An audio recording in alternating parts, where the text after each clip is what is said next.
more member join us, but we can go ahead and jump in. Let me call the July 23rd meeting of the school committee to order. Take a quick run through the agenda this evening, and then we will jump into it. We'll start with roll call. Oh yeah, thank you, Jeffrey. Good call. So we'll do a roll call to order. Laura, Here. Jeffrey, Here.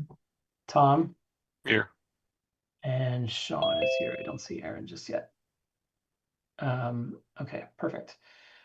All right, so with that out of the way then, we'll do public comment for anything that's not on the agenda. We'll take the consent agenda, see if there are any reports this evening, and then we will jump into our new business section, which is entirely about potential override this evening. So we'll start with a presentation from Dr. Turner and the team on the FY28 budget outlook and sort of the impact of a potential override or a failed override. We'll have some discussion about our role and participation in the process from here, and discuss and potentially take a vote on sending a letter to the select board endorsing either the Finance Committee override recommendation or some other course of action potentially. So with that, let's start with public comments. If there's anybody here who wants to speak to anything that's not on our agenda tonight, if you could just use the raise hand feature under the react button. I'll leave it open for 30 seconds here just to make sure. I can take you off mute if you do. Raise your hand. Okay. And Olivia, I'll just note for the minutes, Aaron joined us as well. Okay. I don't see any hands raised, so we will jump in. We'll start with the consent agenda. Would anyone like to make a motion to approve? Motion to approve the consent agenda. Is there a second? Second. That's good. Yeah, seconded by Tom. Any discussion about the consent agenda? Okay, we'll move to the vote. Tom? Yes. Jeffrey? Yes. Laura? Yes. Aaron? Yes. And Sean, yes, that passes. Thank you, everyone. All right, I'll just open the floor. Anyone have any reports this evening before we jump into the primary order of business here? Okay, then with that, I think we'll start. I'll turn it over to Dr. Turner and the team on the FY28 budget outlook. Okay, well, thank you very much for giving us this time to present. We know that there's been a lot of conversation about this topic since the last time that we met 2 weeks ago. You asked us to present on the forecasting for the FY28 budget, the impacts, and the impact if a override, if there was no override, whether or not put up for a vote or whether there was a failed vote. And so since that time, I've worked with the entire team of the central office, Olivia, Jen, and Sarah, Kate and Phil, Liam McKenzie, our principals we've met with multiple times, interacted with. They put a lot of their summer efforts into shaping this presentation as well. It was a real team effort. As we present this presentation, we recognize that there are multiple eyes on this, certainly you as our school committee, but we also see this as a way to share with the community, and so have put a lot of information into this presentation. We also have an appendix, which we will not present on, but we'll have data for this, and we will update this slide deck into our packet. We also recognize that the select board's decision is to determine how much free cash to use and the size of an override if they choose to do an override. So the focus of this presentation is what the budget forecast would look like and the impact if there is no override. Olivia, if we go to the next slide, please. Oh, if we call up the slide deck, there we go.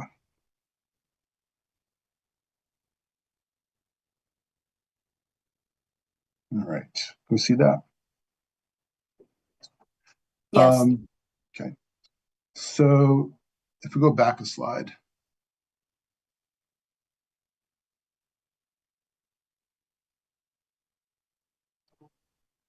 Thank you. So this presentation is to give you first an outlook of the budget. We're gonna establish some context for you. This will include some community comparisons. We're gonna tell you about Reading's academic and learning story. We're gonna share some other additional information. As I said, some of it will be in our appendix in terms of our school size and then context of the budget over time. We're also going to then talk about the second part of our presentation will be about the impact of no override, considerations for FY28 with no override, and the impact of Reading Public Schools if the override doesn't occur or if it fails. Next slide.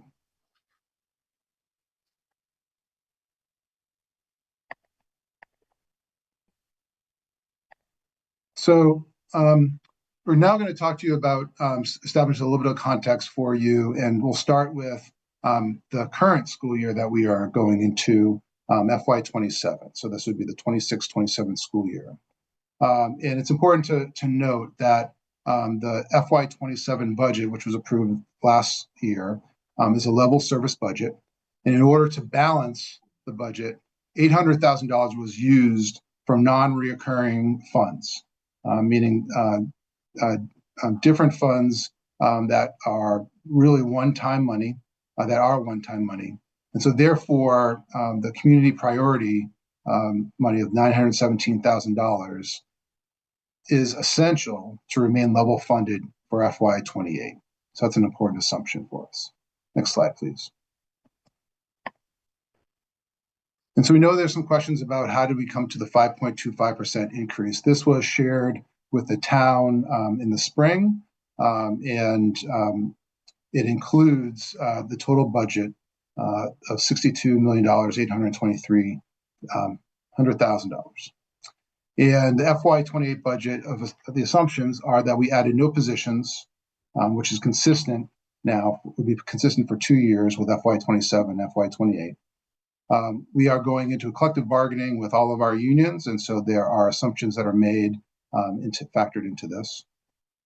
There are non-personnel budget increases that are required, namely our increases for our elementary literacy and math programs that are the foundation that our teachers are utilizing for the academic success that you know about and will continue to learn about. It also includes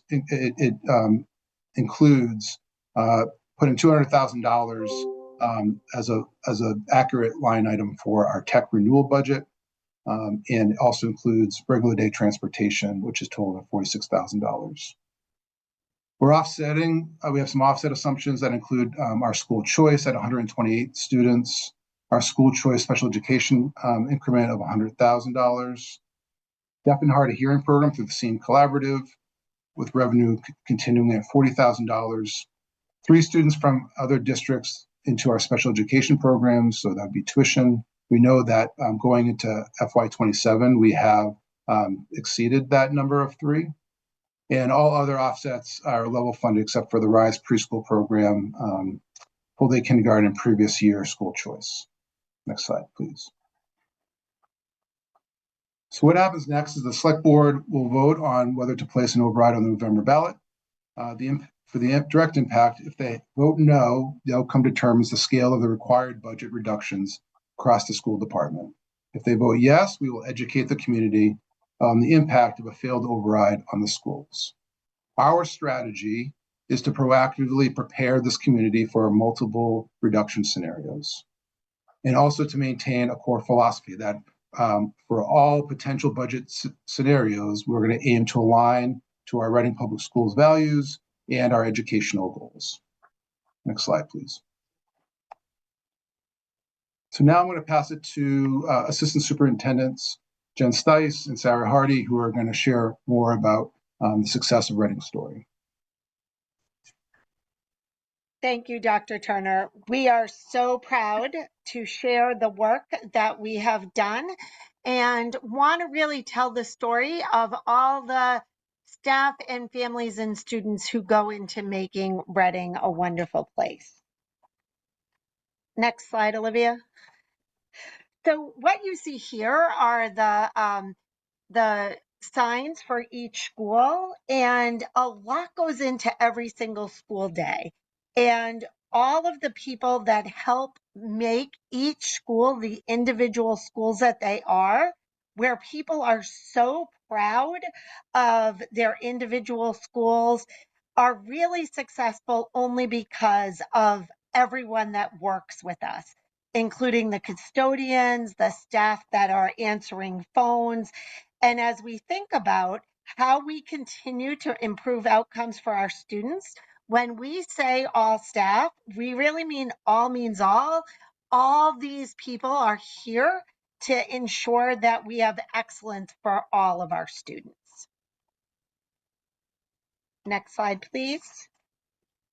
So tonight you're going to hear us speak at different points about the academic excellence that is underway in the Reading Public Schools. There has been a lot of work done to build up our students in the area of academics.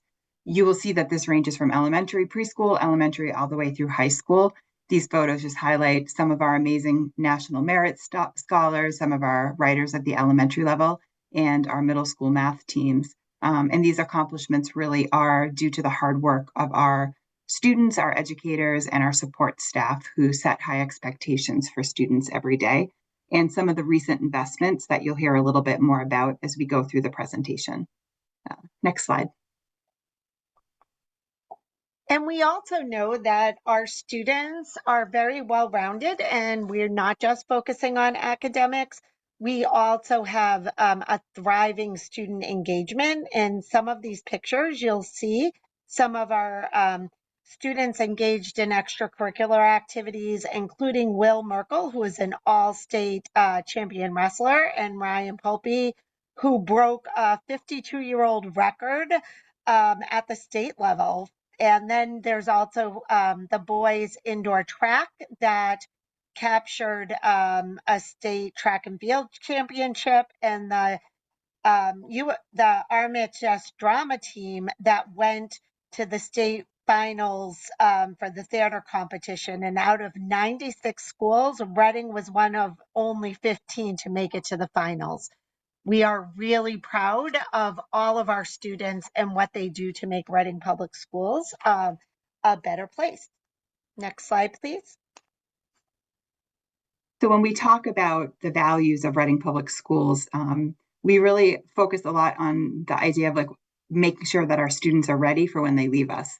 And so there's been a significant investment over the last 4 to 5 years in improving options for our high school students. So making Reading Memorial High School more than just a traditional high school model, but really offering our students a wider range of engaging and relevant learning experiences. This might include career pathways, dual enrollment courses, more advanced placement options, and expanded electives that really allow our students to explore what they're interested in and develop a clearer plan for when they leave us and when they graduate.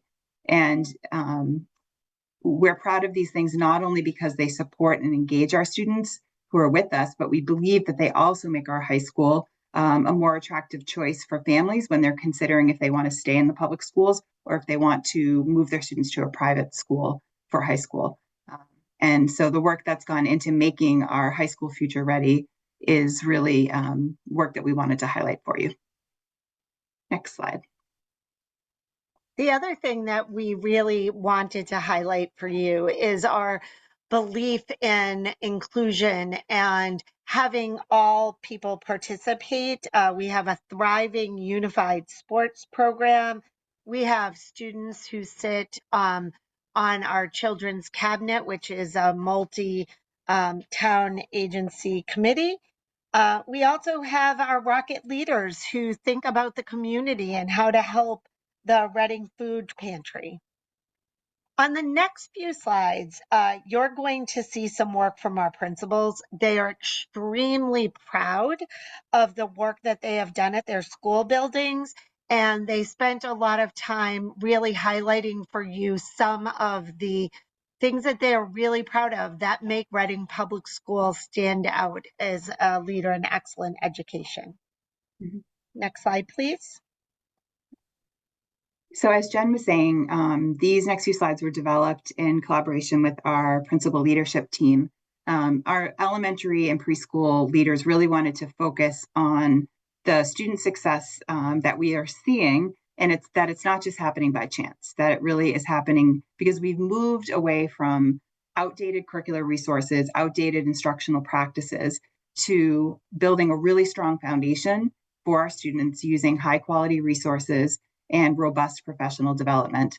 And then on top of that, we've been able to layer in some of those SEL supports that we think are just really foundational to making sure our students can fully access their academics.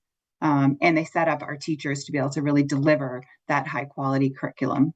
And I think that we definitely want to bring these slides together in like a little bit more of a cohesive and cleaner presentation style. But for tonight, we wanted to actually show you sort of the values and the items that our principals listed as the things that have been happening in our elementary schools that have led to some of the success we're seeing.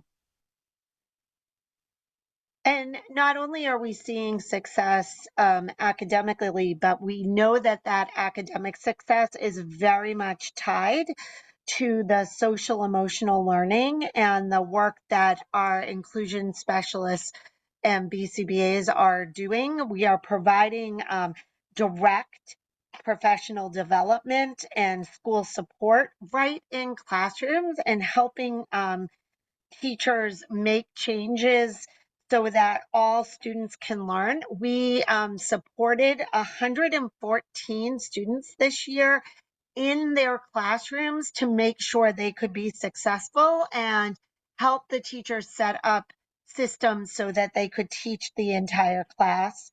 We also know Reading had a long-standing relationship with Understanding Disabilities, which unfortunately was no longer able to continue. But we were able to take their good work and continue it out to create lessons called Understanding Each Other that are at every elementary school, where we're finding a lot of success because we know that some of these non-teaching positions lead to good academic results. As a matter of fact, we know that USC just released a study in January saying that students who participated in universal SEL programs showed a significantly statistically significant improvement in overall academic achievement compared to the control group that did not have those lessons. And that's really important because they're providing evidence that SEL programs can improve academic achievement in math and literacy. And in 2017, the National Commission on Social, Emotional, and Academic Development convened a council, and they concluded that having students directly taught social emotional competencies are essential for learning, positive development, and success in schools, careers, and life.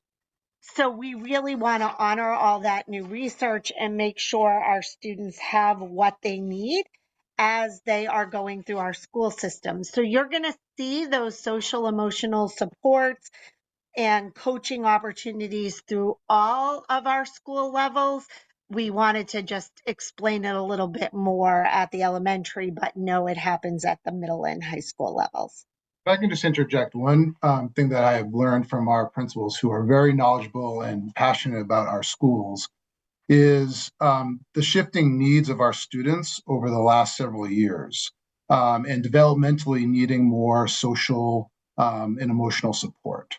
And so some of those skills that they could working on are around resilience and social interactions with peers. And certainly those are critical skills for students to be developing, particularly in a post-COVID and hyper-technology world. And so for those in our community who have not been in an elementary school in a while, the needs of our students certainly are different than maybe 10, 15 years ago. But in order to get the same sort of academic gains, we need to support the social emotional components of their learning. And I would just lastly say that, they also noted that in terms of new positions, the assistant principals have been a critical component to being able to support that social emotional connection for students and development, particularly so it allows for the principals to be in classrooms more, to coach teachers, and to work on instructional practices. Yeah, thank you, Dr. Turner, because I think the other piece of that is that we've also been able to work on really strong transition planning, especially from the pre-K to K level, so that the teachers understand the students that they are receiving and can jump right in, starting with strong academic instruction and support for them. Next slide. Yeah. And so what you've just been hearing about the needs for social emotional supports is not actually unique to elementary.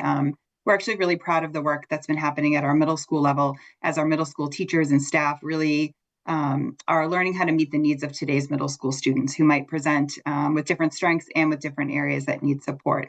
With the addition of the school adjustment counselors at the middle school level, we are better able to meet those needs that we really know is foundational for our students being able to access the challenging academics. We've also had some really strong curriculum and instruction work happening in each of our content departments, with alongside investment in high quality materials and professional resources. And we believe that paired with our model of team teaching, where our students stay in a cohort together. So there's a group of teachers that get to know those students, are able to meet regularly to discuss their needs, to discuss how to differentiate for them, are some of the things that are leading to stronger outcomes at our middle school level. The additional things we've been doing at the middle school level, which is actually happening at all levels, is that targeted direct instruction and data collection that then allows us to make instructional shifts if needed for our students with disabilities so that they are making effective progress in all areas. It is all rooted in research-based academic work, including the work of Marianne Wolf and Joan Sedita and Kilpatrick, making sure that our teachers have the latest knowledge on how brains work and what is the best way to instruct students so that they understand reading, writing, and math in a way that makes sense for them. The thing that I would just also add is that both middle school principals emphasize this, and I had a chance of meeting with middle school parents, both at Parker and Coolidge, is the need for their kids to feel seen as they are in this developmental age for them. And the middle school model, which was founded on the idea of the whole child, supporting students socially and academically, allowing them to stretch and grow, allowing them to make mistakes, and addressing behavior as they grow and matriculate into high school. And so it's clear that this passion for the middle school model is central to the schools. And the principals wanted to emphasize that their schedules are built on this. And there's a long history of building these schedules, which any shifts to that model would require an incredible amount of labor and really a restructuring of their school cultures.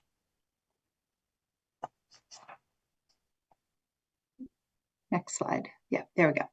So I already shared information on a few slides ago about some of the innovative work that's been happening at our high school level with our innovation career pathways and our dual enrollment. I want to also build on that a little and just say that our high school really offers exceptional enrichment programming for students, extracurricular activities, and of course, a really high quality athletic program. Not only does that enrich the experience of our students there and really give them lots of different ways to express themselves, learn about their interests, try things out, but it also makes our high school attractive, and it will, keep students wanting to come back to RMHS each year.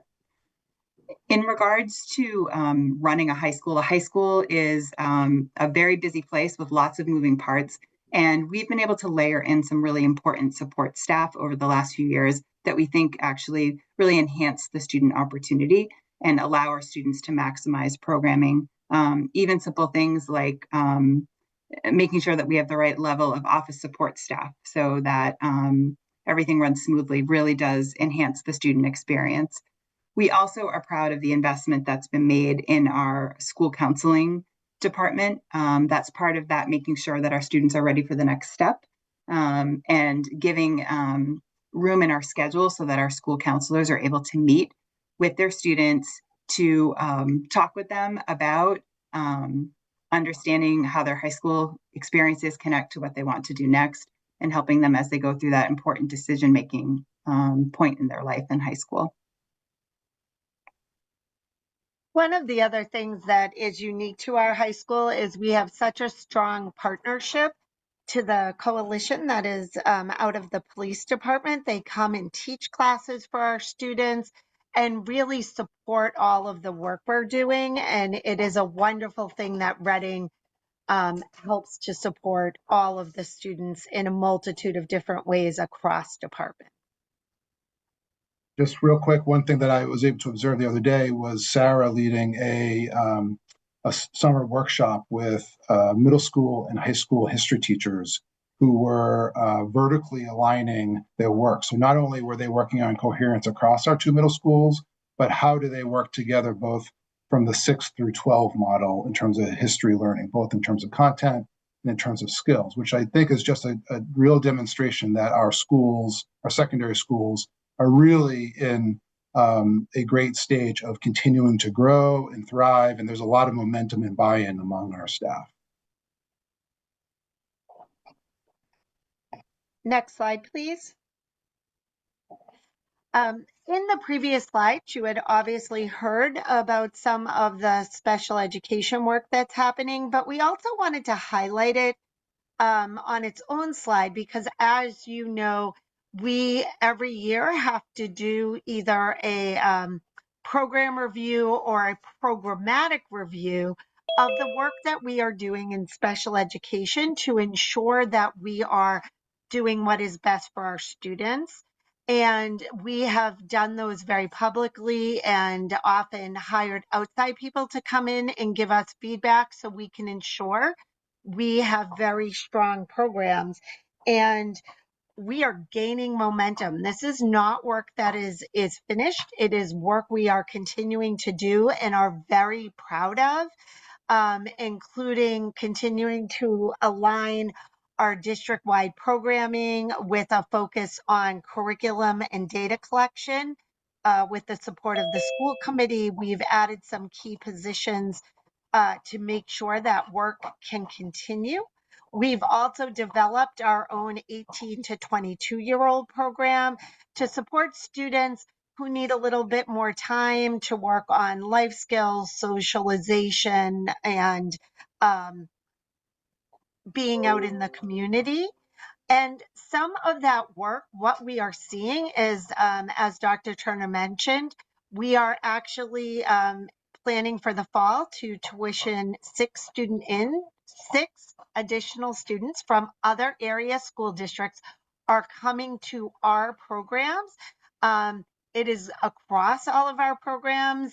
We just got another student for our lead program at the high school. We have somebody that has already been in our LIFT program, which is our 18 to 22-year-old program. So we are very excited about that. Over this past year and into next year, we have 6 students returning from out-of-district programming because our in-district work is so robust, we can support them and have students gain academic and social emotional access in a least restrictive environment. We have also done a tremendous amount of work enhancing our reading evaluations and instruction. and really based in data, as you had heard earlier. And we're providing that direct support for behavior management and inclusion practices, which allow teachers to focus on their teaching in their classrooms rather than learning how to do that behavior management and data collection independently. And it really allows our students to have a very robust experience in Reading Public Schools because we are providing PD for staff and families and our community partners. We're also renting space to SEAM for their deaf and hard of hearing program, which really enhances Wood End School as they're bringing in other students, which is very nice. And really, truly, one of the things we've been focusing on is just investing in our in-district programs to save in out-of-district placements. Not only is it fiscally responsible and we want to be good stewards of the town's resources, but we also know that students deserve to be educated in the least restrictive environment for them. Next slide, please. I can, as you switch slides, I just want to give a shout out to Jen and her team. It's as you know, summer still is a time of hard work for our student services department, and we have ESY going on right now. It is clear that the commitment to inclusion in this community is being seen, and it's clearly felt. And so as I bump into our paras on a daily basis now, seeing that their passion for kids and support, and seeing how our kids are doing so well in our summer programs has been really exciting.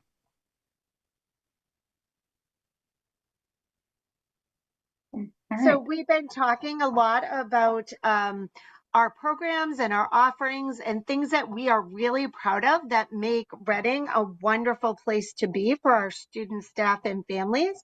And we really wanted to take some time to just summarize this investment and then show you where that spending is over the next 2 slides. Yeah. So I am actually going into my 6th year here as one of the assistant superintendents in Reading Public Schools. And just, hearing what we've just shared with you over the past few slides really makes me proud to have been part of this work. When I think about the changes that have happened over the last few years, has really been an investment by the town in adding in those things that we really think are foundational to allow our students to be successful, really making key staffing increases in spots where there were deficits, where we didn't have the things that we needed, that our teachers didn't have the things that they needed to really support the academic outcomes we were looking for. And just really being careful and thoughtful about what needed to be funded in order to build out the systems and structures that we believe really are leading to some great progress that we are starting to see shine through in our student results. So just to brag for a moment, when we look at how our students are performing against the 300 so other districts in Massachusetts, we are pushing towards the 90th percentile statewide in math and ELA achievement. So that's a really great place to be. We also have amazing momentum in our literacy outcomes. For those of you who perhaps tuned into my end of the year report, our early literacy screener DIBELS, we had tremendous results from our K-3 students with very small percentages of students not meeting or exceeding benchmarks. When we also look at our MCAS ratings, our schools' accountability percentiles have all been growing, many of them reaching the highest percentages that they've ever had as schools. And then when we also line up the social emotional supports that we've been able to put in place, we've been able to bring Reading up to the level of supports that we see in some of the other surrounding districts. So we're really proud of this. We're excited for what comes next, but we wanted to sort of lay out for you some of the things that we believe the investment that's happened over the last few years has led to. Yeah, and to add to Sarah, I think we are so proud of some of our outcomes around student attendance and the decrease in chronic absenteeism, because we know that students need to be in school in order to make progress. And also, we've had other districts reach out to us asking how we are dealing with the changing student population and engagement. And for a past couple of years, we have been running book clubs around for parents and for staff around the anxious generation, and having speakers come in such as Lynn Lyons and Sarah Ward, who talk about anxiety and executive functioning respectively, plus having all of this in-district support and in-classroom support, which has really put us ahead of so many places who are trying to catch up with who are the students in front of us and how do we support them and how do we highlight their unique and exciting needs, skills that they're bringing to the table that other students didn't have. Next slide, please. So as we are talking about all these good results that we are getting and the important things that we've put in place, we also wanted to just point out that we are lower funded around our per pupil spending than some of our surrounding districts. This graph shows data from the state, from DESE. They only have data available through 2024. That's why we're only showing data through 2024. But if you notice, Reading is the red line in terms of per pupil spending. So for us, we want to make sure that what we are doing in terms of student achievement continues to be preserved, but also knowing we are doing it with funding that is less than some of our surrounding communities, and we're proud of that work. I think it's a real celebration that of the momentum that is happening. And in speaking with elementary school parents today, they see that momentum and they see their students growing and they are excited for their children's future. Speaking with a community member whose children went through the school district a few years ago, remarked about how lean it felt years ago in the Reading Public Schools and how proud we should be of the investments that have made the last few years. And it's clear in this graph that yellow dotted line is the state average, that indicating that we are that the district has been fiscally responsible in terms of its investment and investing wisely and smartly in terms of the areas that are strategic to support student learning and having huge impacts. And it's clear that we are continuing, this momentum is continuing. This is not the end of the story. This is, we were right in the middle of the story. And it's really kudos, as the newcomer, I'll say kudos to Dr. Milczewski and the entire district for this commitment and the level of work. And certainly for me, was certainly one of the lures for applying to this position, being a part of this community. Next slide, please. So it is challenging to transition from all of that good news and excitement to talk about what would happen if we had to make reductions. And it is clear that these reductions, as indicated in the town presentation and will be in our presentation, is that if we have to make reductions, we will have to include staffing positions, and it will be larger staffing positions depending on the number of the reductions that we would have to make. Next slide, please. And so we are taking this very seriously, as I indicated in the previous meeting with you all, that this has been topic number one for this team.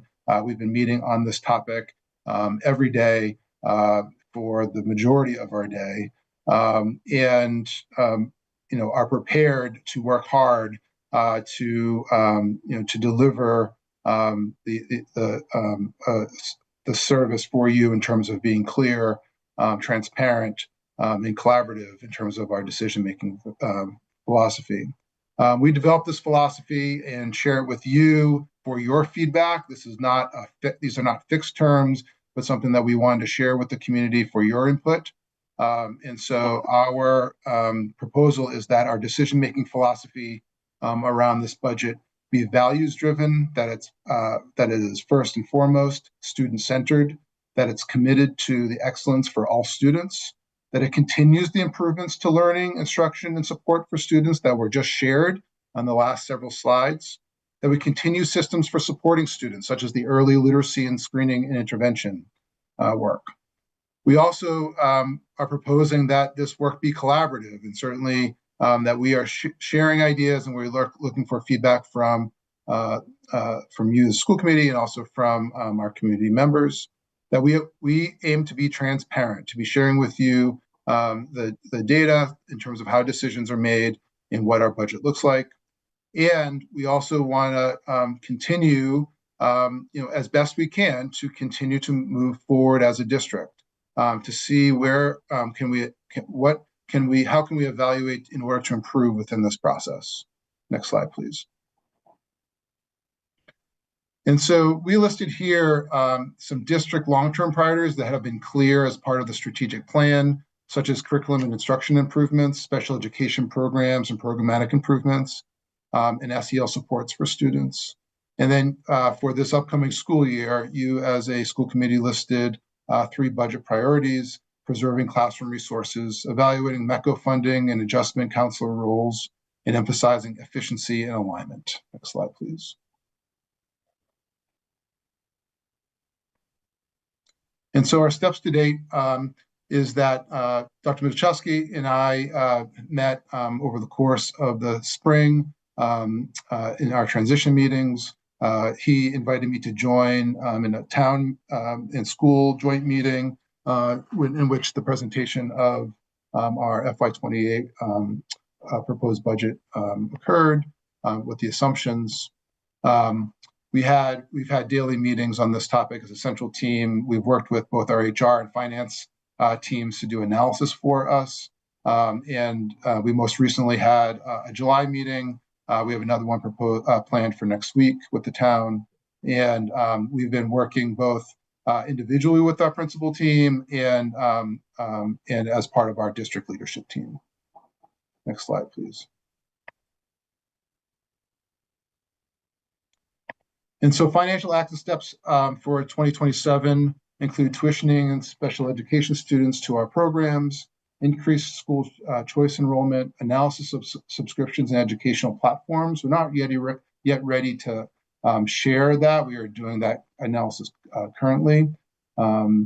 Reduction in paying for external professional development and conferences, that has started already in terms of how we are making decisions around PD and conferences, which is already being felt by our staff, and a reduction in paid curriculum working groups outside of the teacher workday. As I shared, we had some teachers who were working during the summer, but certainly we know that these are going to be lean decisions that we're going to be making moving forward. Next slide, please. We also wanted to share with you the revenue from our school choice. As you know, school choice started a few years ago. And what the slide on the left shares is the increase of students that we have received through school choice, which is a clear demonstration that families want to send their students to Reading. And the revenue is on the right for school choice tuitioning students. It's important to recognize is that we're adding students into open seats. This is not requiring us to add additional staff, and we certainly can share. We are not yet ready to share the 2027 school choice tuition revenue, but we certainly can come back to you with that data. Next slide, please. This is the net revenue from students who are tuitioned into Reading Public Schools, as we shared students who are being placed in district to Reading from other communities through special education tuition. And this is the net revenue. So this is, we are sharing that we have no additional costs for these students being tuitioned in, similar to what I share with school choice, that these are we're filling into open seats. And so it's not requiring additional staff. If there is additional staff that is required for a student, the sending district will pay for it. Next slide, please. We also wanted to share this slide, which is the net cost of athletics. As you know, there are fees related to athletics. There's been slight increases to these fees. And despite the fees, the district is still net paying more and more every year for athletics. And so it has had an increased impact on the overall budget. You'll see that in a huge jump in 2021. I'll just share, I was a high school principal at that time, and that was something that was felt across all high schools as transportation costs increased. There was a shortage of bus drivers, and gas prices were ticking up, and overall bus transportation fees were increasing. We also, there was increases in coaches' salaries and rental fees for where our teams are practicing that they're off-site. Next slide, please. And so now I'll bring Phil in, who's going to share with you some of the direct impacts in context if an override fails.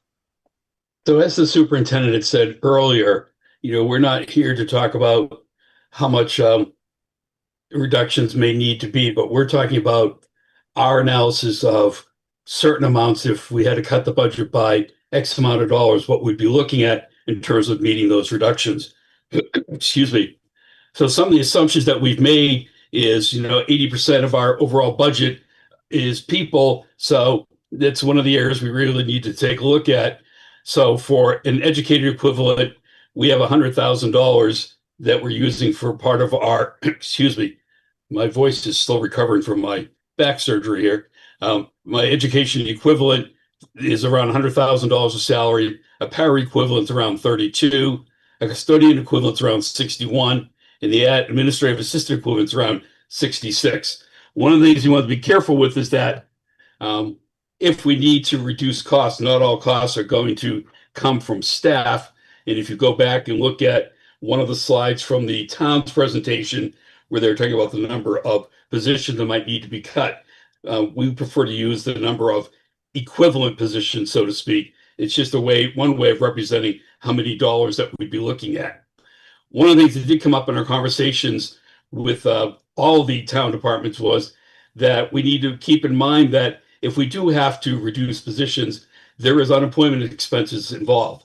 As you may or may not know, all cities and towns, or most cities and towns in Massachusetts, are self-insured for unemployment, which means if somebody goes out and claims unemployment, we as the town pay the entire boat, the entire amount for that. Unlike a corporation which pays into the state unemployment insurance fund, we don't pay into that. We just pay the expenses directly. And right now, the maximum unemployment that one can collect is around $33,000 a year. So in the first year of any staff reductions, you need to factor in the potential for unemployment expenses as well in order to get to the number of position you actually need to cut. Olivia, the next one, please. So we looked at this in three different tranches, so to speak. So if we were looking at a $1 to $2 million reduction to the school budget for 28 that had been presented, here's what we are potentially looking at. In terms of staffing reductions, it could be up to 5 educator positions. It could be up to 7 paraprofessional positions. And we talk about paraprofessionals, we are not talking about special ed paraprofessionals. We're talking about non-special ed paraprofessionals, of which there are, I believe, about 54 within the district. And those are tutors, kindergarten paras, as well as paras in the front office of all the schools. And we'd also be looking up to 3 non-union positions as well. In terms of non-staffing impacts, we've done a lot of thinking already as to where can we look and try to minimize the amount of staffing reductions in this $1 to $2 million tranche. The first one would be we can increase fees for extracurricular activities and athletics. As we know, we increased a lot of the fees for fiscal year 27 this year, but it's difficult to raise the fees because of the impact that can have on families and students. So in terms of how much it would be, that's a difficult one to forecast at this point. And again, we would use this to offset reductions elsewhere. We've also started talking about increasing the facility rental fees. Again, we increased them about 5% for this year. We may have to raise them even more if we want to help to offset reductions in terms of staffing reductions or other non-staffing reductions that we may have to do. And I hate to talk about perhaps a potential third rail here, but we're also starting to think about, do we need to start reinstituting full-day kindergarten? As many of you probably know, the revenue from full-day kindergarten up until about 4 years ago was about $600,000 a year. We have eliminated that entirely, so that full-day kindergarten is now offered at no tuition to any parent who wants their student or child, I should say, to attend full-day kindergarten. Some other things in terms of reductions. One of the things we're looking at is our one-to-one program and our laptop purchasing program. And the superintendent may want to elaborate a little bit more on that. But we did put $200,000 in the budget, as the superintendent mentioned earlier, for 28, and we'd be cutting that down to 100,000, which would mean that we may have to go to a 5-year replacement cycle on some of the devices. We may pause on the prepay of out-of-district tuition. What we've been able to do for the last number of years is when we get to the end of the year, if there are funds left over, we are able, as allowed under Mass law, to prepay tuition for the following fiscal year with current year money. And for the last 3 or 4 years, that's ranged between 800,000 and about 1.2 million. For fiscal year 27, right now, we are forecasting that we're only going to have about $500,000 available to do prepays. And then for 28, depending on what happens, we may not have anything available to do any prepays for fiscal year 29. Excuse me. We're also starting to look at drawing down on the special ed reserve fund. Right now, that's forecasted by the end of 27 to be around $663,000, which includes the interest that we're earning on that. We did not put any money into that for fiscal year 26, but for 25, 24, and 23, we had put in 600,000 into the reserve fund, which got us up to about 1% of our overall expenses. And we're also looking at using a percentage or partially of circuit breaker funds within the current year. What I mean by that is typically every year we end with a balance in our circuit breaker account of what we got reimbursed that year, and we use all that in the following year. This would mean that we'd have to start using money that we're getting in fiscal year 28. We'd have to also spend it in 28 rather than holding on to all of it and not spending it until 29.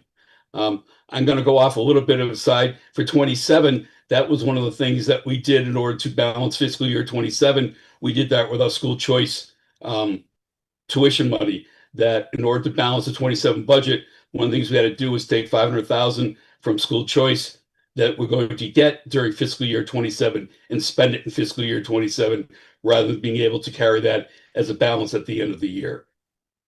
All right, can we go to the next one? Hey, I can just Phil, say before you start on the next Pause. one, I want to, Tom's got his hand raised. I want to go ahead, Thanks, Tom. John. So a couple of quick notes here. Phil, first of all, everybody, thank you for all the time to put all this together.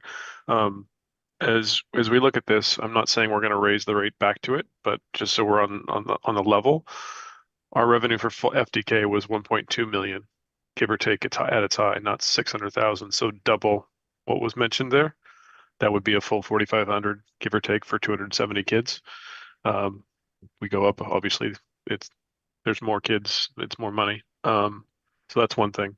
The second thing is, I think the risk that you're laying out here needs to really be understood in terms of using money from one year to pay the next year, and how we will not have that money again after that, right? And that becomes a bit of a problem. Like this prepay, if we delay this, that means we then have to pay the full bill the next year, and it makes the next year much more expensive for us and causes other ripple effects that are more severe. So we need to really kind of hit on the long-term impact of some of these as we think about this on a go-forward basis, almost projecting out a couple of years if we make some of these decisions, and what it means for the following year, right? Because we're going to have to catch up with that money the following year if something else doesn't happen. So as we think about this, it's not just a 1-year impact with some of these decisions. It becomes a multi-year ripple impact for some of these decisions. And we need to make sure that's very clear for people that that is not a good practice or a good pattern. We want to make sure we steer clear of that, which unfortunately we are doing in FY27, right? I'll hit it again. Many people hear me say it. I'll say it 15 times between now and then, all right, probably. This $800,000 bucket that we had to fill this year in FY27 is not sustainable at all. We used one-time funds to do that. That causes us to not be ready for the next year. And that in particular, although you could argue it's not one time completely with school choice, but a reserve of school choice is now going to be gone after this year. We will no longer have a quote unquote reserve unless we start building it back up with some of this stuff. So we need to think about that and make sure people understand that 1 year becomes worse the next year if we keep doing this. So Bill, thank you. And John, thanks. Thanks for sharing that. One thing I should have mentioned is that we designed these slides as in terms of the reduction because there's still things that are unclear in decisions that have to be made, such as how much free cash will be used on the town side and what the decision would be for an override. And so we thought this was the best way to share with you. But there may be questions like what would happen if it was a $6.5 million override or a $5 million override or others that were used. So I will just share that if anything other than a $6.5 million override, assuming that there may be some or no free cash additional used, this would be the slide that would be what the reality would be for us. So just to say again that anything other than below the $6.5 million override plus additional free cash, this would be the impact for the schools. Next slide, Phil. Yep. So this would be for a $2 to $3 million reduction in the school budget.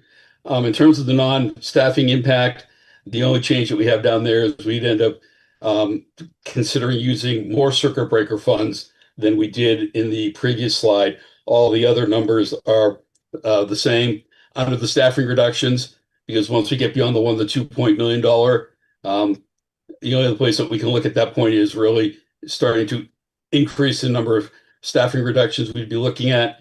So in this scenario, we'd be looking up to 10 educator positions, up to 13 paraprofessionals, and up to 5 non-union positions in order to be able to close a $2 to $3 million overall reduction. And the next one, Olivia. As Phil indicated in this slide, is that we really are starting to top out in terms of our non-staffing areas. And so what we see in this slide and on the next slide is that the multiples for position cuts are greater here because we've really exhausted all of our non-staffing impacts.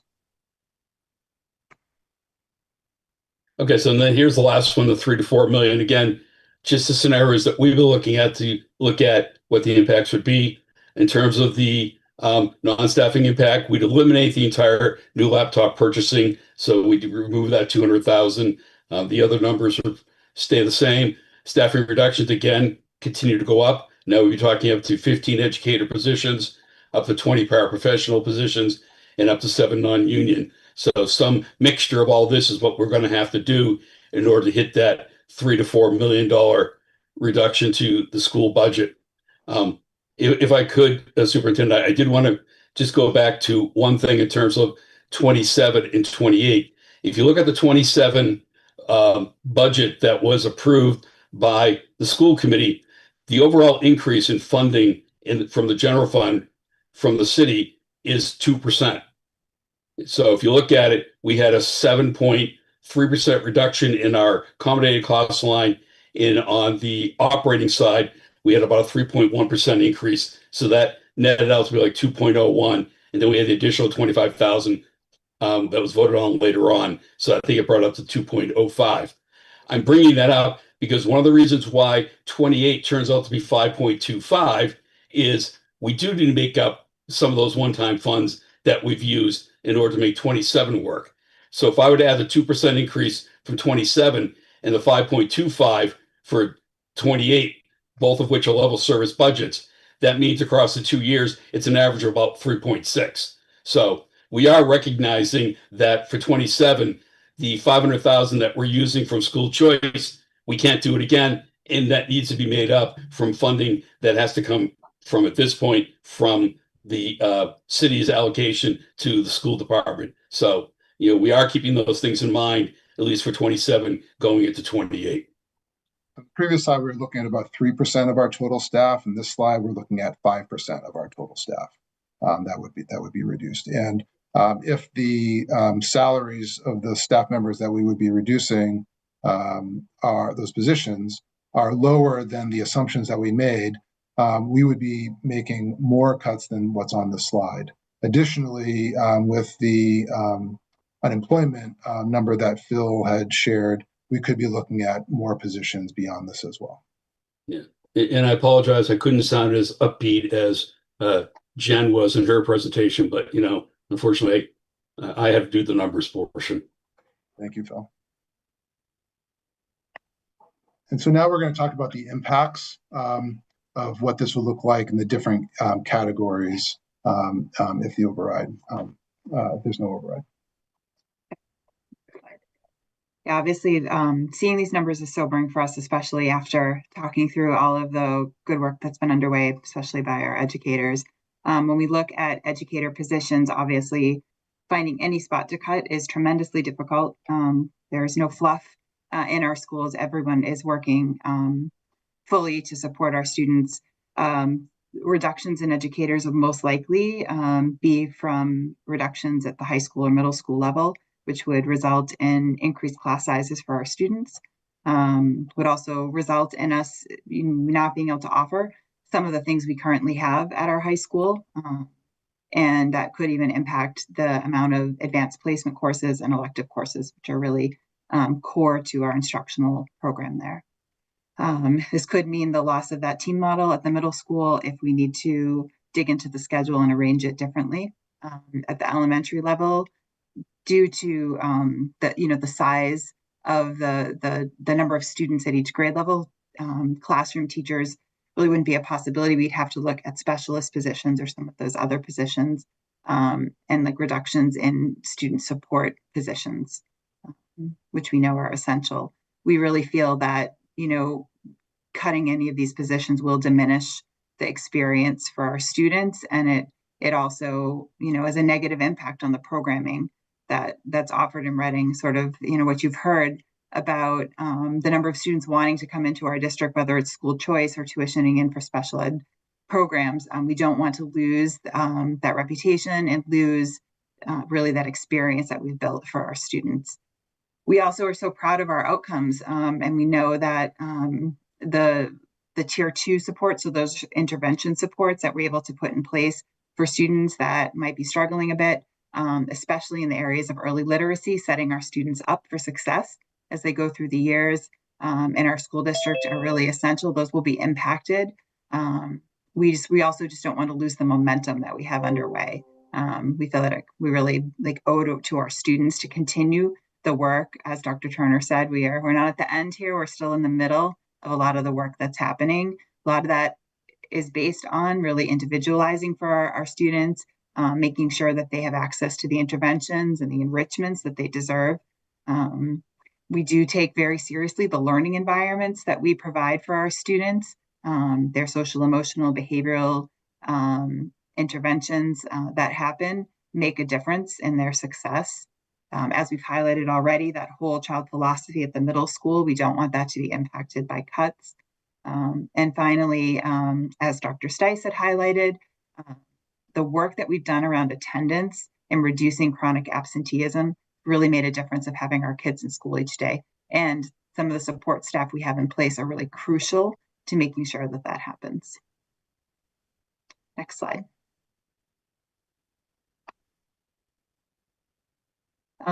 Similarly, the work that happens in our schools to support students is not just our educators. They really work alongside our paraprofessionals. And our paraprofessionals are often sort of the glue that holds a lot of things together in our schools. In general, we would be looking at paraprofessionals that are not aligned to IEPs So those are our paraprofessionals that provide additional supports, including our tutors who do a lot of that intervention, that tier 2, that small group work that our students really need to be successful.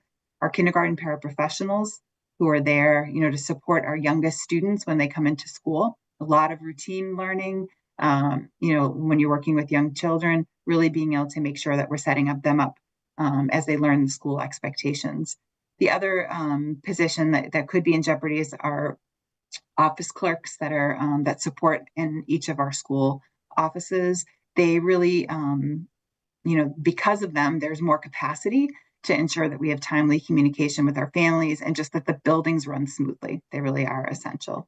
And then just in general, we know that our general education paraprofessionals run some of our really important tier 2 small group intervention supports. And without those in place, we do worry that more students will be referred for special education services if they're not able to have their needs met in that general education small group intervention. Next slide. So we also know that if we have fewer non-union positions, that our students are going to have to wait longer for support at times. And it's going to also lead to the building administrators having to prioritize what gets taken care of. And they may not have as much time to do academic coaching in the classrooms if they are dealing with some of the attendance or social, emotional, behavioral issues that are occurring. We also know that there is less ability to do some of those proactive tasks that help students stay in our in-district programming. One of the things I wanted to highlight here is that we have had excellent retention this year of our hard to hire positions in special education. We've had a team working with our new special educators. Our inclusion specialists are doing that work, and we have 100% of our elementary special educators returning next year, which is the first time, I think, since I've been in the district, and we are really proud of that. And they felt much better equipped to support their students right out of the gate as new teachers. Additionally, we know that this may be also less support for students with really complex needs. And we want to make sure that as we are thinking about who our students are and what they need, we do a lot of outreach from the school administrators to our team chairs, inclusion specialists, our literacy specialist, and our program coordinator. And we've actually heard from the students that have come into our district as tuition-in students how much the families appreciate that outreach and that openness, and that's not what they have found in other districts and or out of district. We also have that really close relationship with our CPAC, and we just want to be aware that if we have to cut those non-union positions, some of that outreach and connection may shift to just compliance, which is our mandate, and we really don't want to lose that for our students and families. We also know that there's going to be reduced oversight around arrival, dismissal, lunch, and recess, and there could be more classroom disruptions that are going to take longer to address and give us less time to do problem solving and timely communication. And really, truly, we're worried about having less administrative visibility, which will impact our relationship not only with our staff, but with our families and our students. I know, Tom Wise has a question. A point or something, Jen, I appreciate. So I want to hit something that Sarah said home a little bit harder for those in the public that may not understand what she was saying or may not recognize the downstream of it. If we have to send more kids out of district, that increases our costs.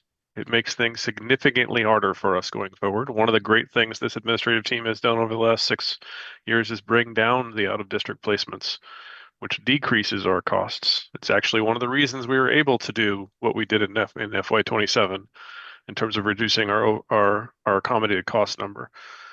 So we want to be really careful that we don't start doing things that lead towards additional costs and then lead towards other problems.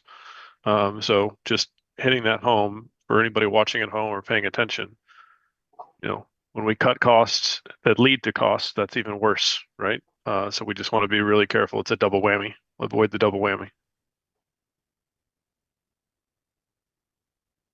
Yeah, Tom, I think that same observation would also apply to school choice, right? I mean, one of the reasons that we've been as successful in filling as many school choice seats as we have has been the desirability of this district and the outcomes and the performance of the district. And, as we review these cuts, all of which, are going to have some impact on the student experience and potentially on outcomes, that's another place where it might impact us from a revenue perspective. Well, thank you, Sean, for stealing the thunder of my second point on this slide. Oh, sorry, Phil. That's and I've read this slide about 4 times. I probably should have remembered it was coming. My fault. That's all right. So one of the things we want to keep in mind as we go through this is, potential cuts and what the impact they may have on not just athletics, which we talked about a little bit earlier, but also all the extracurricular activities. And so, as I'd mentioned earlier, it could be we'll see increased financial pressure on families, and there'll be some inequities there because there'll be those who can afford increases and there'll be those who can't afford the increases.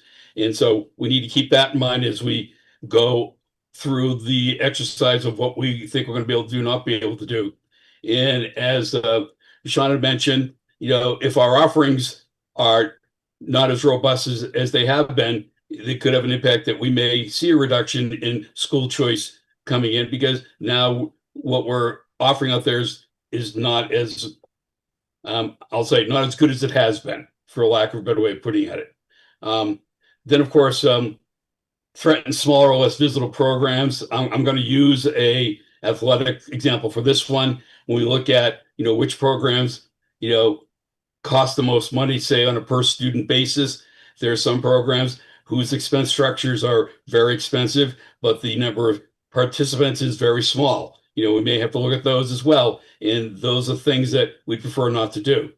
And so all in all, that's, what we're looking at in terms of if we have to looking at the fee structures for our extracurricular activities in athletics as well. Next slide. Hey, Phil, before we move on to the next slide, I think inevitably some people are going to hear these comments about sports and other extracurriculars and, believe that we're sort of fear mongering here and, striking at something that resonates in this town. And it's true, these things resonate in this town. This is a lot of what, the sort of pride in Reading schools comes from is our strong extracurricular programs.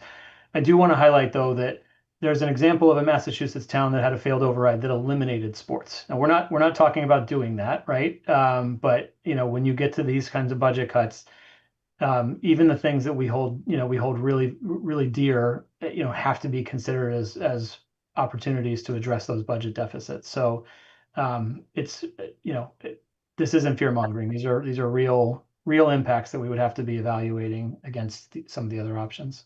Yeah, and again, from our perspective, it's our duty to look at everything that may be a possibility and then be able to bring those to you on the school committee to help make those decisions. All right. So, all right. We've also talked about reducing funding for the device purchasing. I think the superintendent has stated that this is probably part of a bigger conversation as to what our overall device strategy is for the district, whether we remain one-to-one across the board or whether some things will need to change. But as I mentioned, if we have to do a reduction in terms of device replacement, it may mean going to a 5-year replacement cycle instead of a 4-year replacement cycle, which just may mean, we're going to have more maintenance costs, more repair costs on the devices because as they get older, they tend to get used quite a bit. And so, they're going to get worn out. So you can read on there, some of the other issues that may arise as well in terms of if we reduce our investment in our device refreshing every year. I think the next one's mine too, is it? Yeah, well, it's mine and Jen's. Okay. As we talked about, again, for the prepaid, the out-of-district tuition, as Tom Wise said earlier, he's absolutely right. This is not a one-year issue. It's going to roll from year to year to year unless we somehow are able to refill those coffers in future years. But, part of it is we have successfully been able to end each fiscal year with in reserve what we got for circuit breaker reimbursement that year.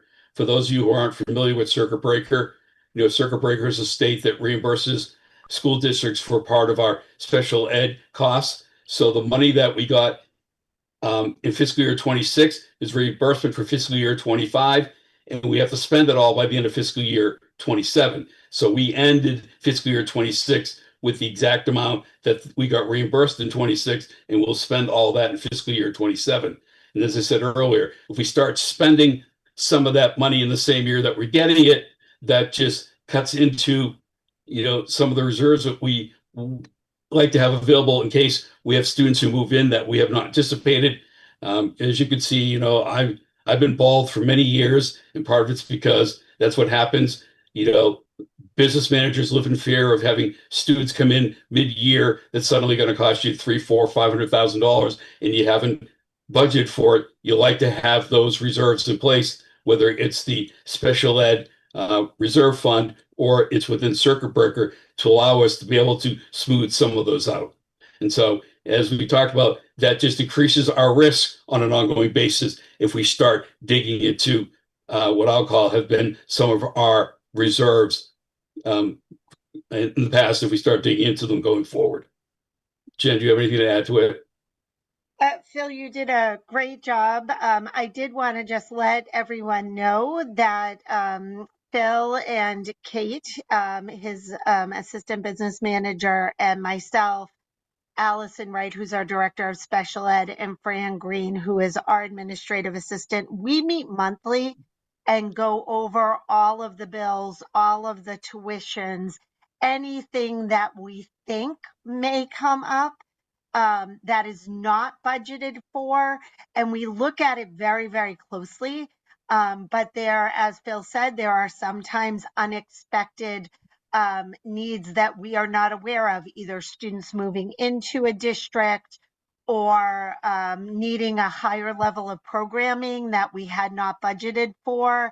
And it is our legal obligation to fulfill those. So just so people know, we do spend a lot of time and expend a lot of energy to make sure we are being very thoughtful and careful about what we are doing and how to support students throughout this process.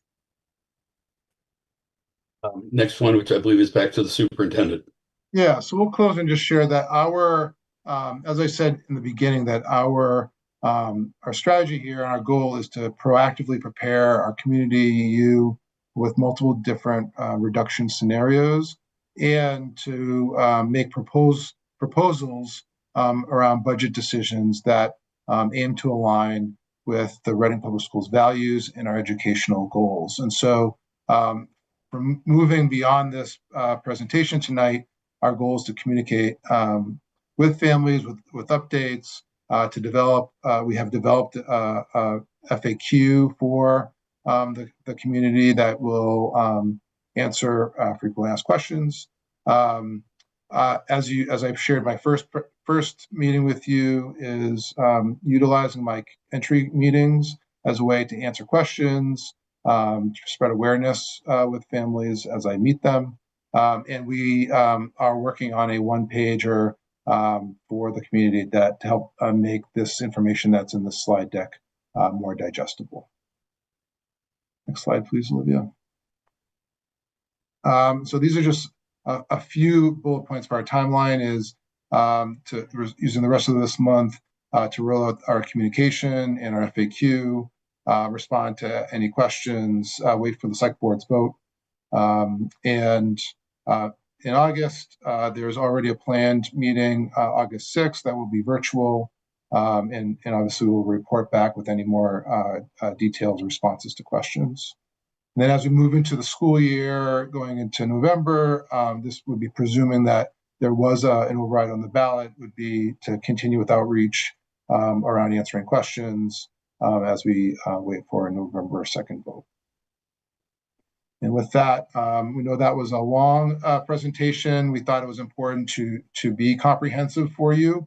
If there are questions further as we post this presentation, there is more data. There's data in the appendix, as well as slides from the town's presentation.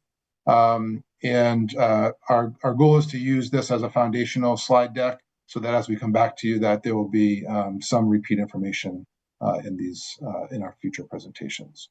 With that, we'll take any questions. So school committee members, select board members, Jane Wellman, you all should have the ability to take yourself off mute, so feel free to jump in if you have any questions or comments. I see a number of teachers and staff and others, maybe FinCom members as well. And so if any of you would like to ask any questions, just ask you to raise your hand and I can take you off mute as well. Tom, it looks like you're off mute. I don't know if you had something you wanted to jump in with. I don't have anything to jump in right now. I'm mulling, right? I think a lot of work has gone in, but it's hard. My takeaway is it's hard for this to inform,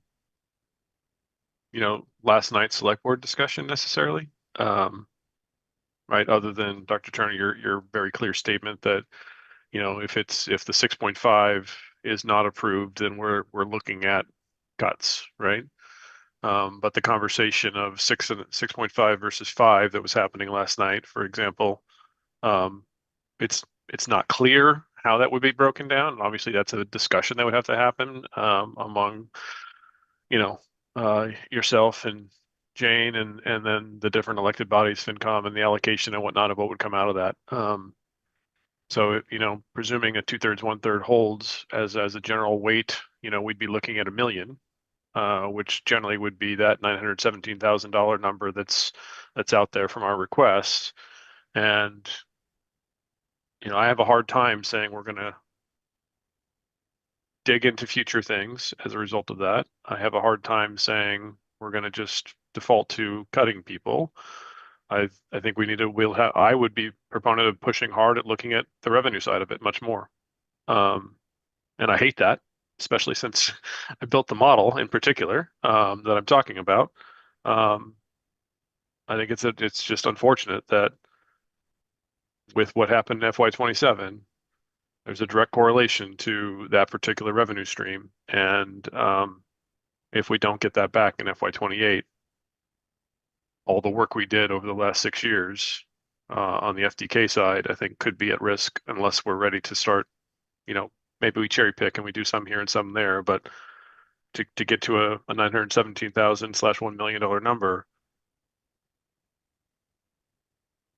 I'm not ready to start, impacting the classroom. And that, I think that's something we have to really be conscious about in that regard. So I'll just pause there. I'm sure there's other thoughts, but stop there. Chris, I saw your hand go up during Tom's comments. If you want to jump in, feel free. Yeah, no, just let Aaron go first, please.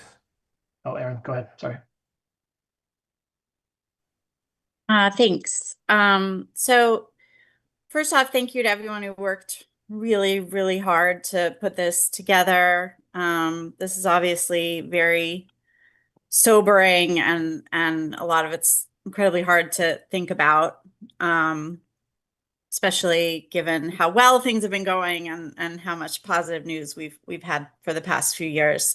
I just want to have a better grasp, and maybe that means members of the select board do too, because different numbers have been floated, and even the option of giving the voters a choice in more than one number, which I am personally in favor of. If the town were to pass a $6.5 million override, I'm understanding that the schools for fiscal year 28 would have a level service budget without having to make staffing cuts. Is that accurate? If that 6.5 million was augmented with, I think it's $3.3 million of free cash, Of free cash. which would, based on the projections, allow for less regeneration than we typically have. So the concern that raises is that you're reducing our reserves as a percentage of town budget, you're impacting debt ratings, so on and so forth. It's got all those impacts, right? So one of the reasons that the FinCom recommended the path that they did is that with a $9.8 million override, which was the larger of the two tiers, they recommended it would fully fulfill the structural deficit, allow FY28 to be funded without the use of free cash, which would allow for, presumably several years of healthy regeneration before we started having to dip into free cash to augment the budget to support the, inevitable cost increases over the following fiscal years. Thank you, Sean. So that's kind of what I was trying to get at. So we would still need to augment with a chunk of free cash for fiscal year 28, and we'd be setting ourselves up for difficulty in fiscal year 29. Correct? If we only had do a $6.5 million override, we're looking at needing more and more free cash again.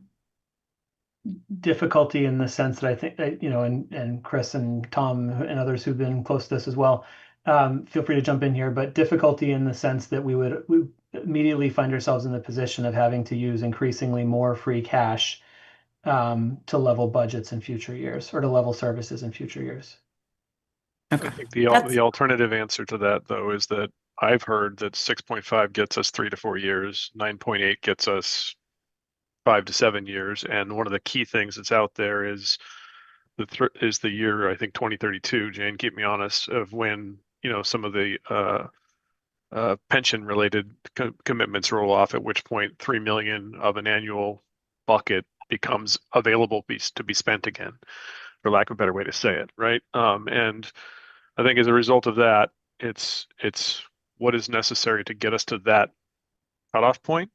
And in between the 28 override and the 32 year, there might be more austere years. I think Jane's recommending that you focus more on capital being the free cash number, right? So whatever that is, as opposed to just throwing a number out and saying, let's go for this number of free cash because the town schools want 4% and the town wants 3.5%. So we're going to go with $7 million free cash. Nope, sorry. The free cash is going to be X number because that aligns to what our capital spend is from a percentage basis. And you guys will deal with a 3% number or a 2.75% number in the meantime to get it to go there.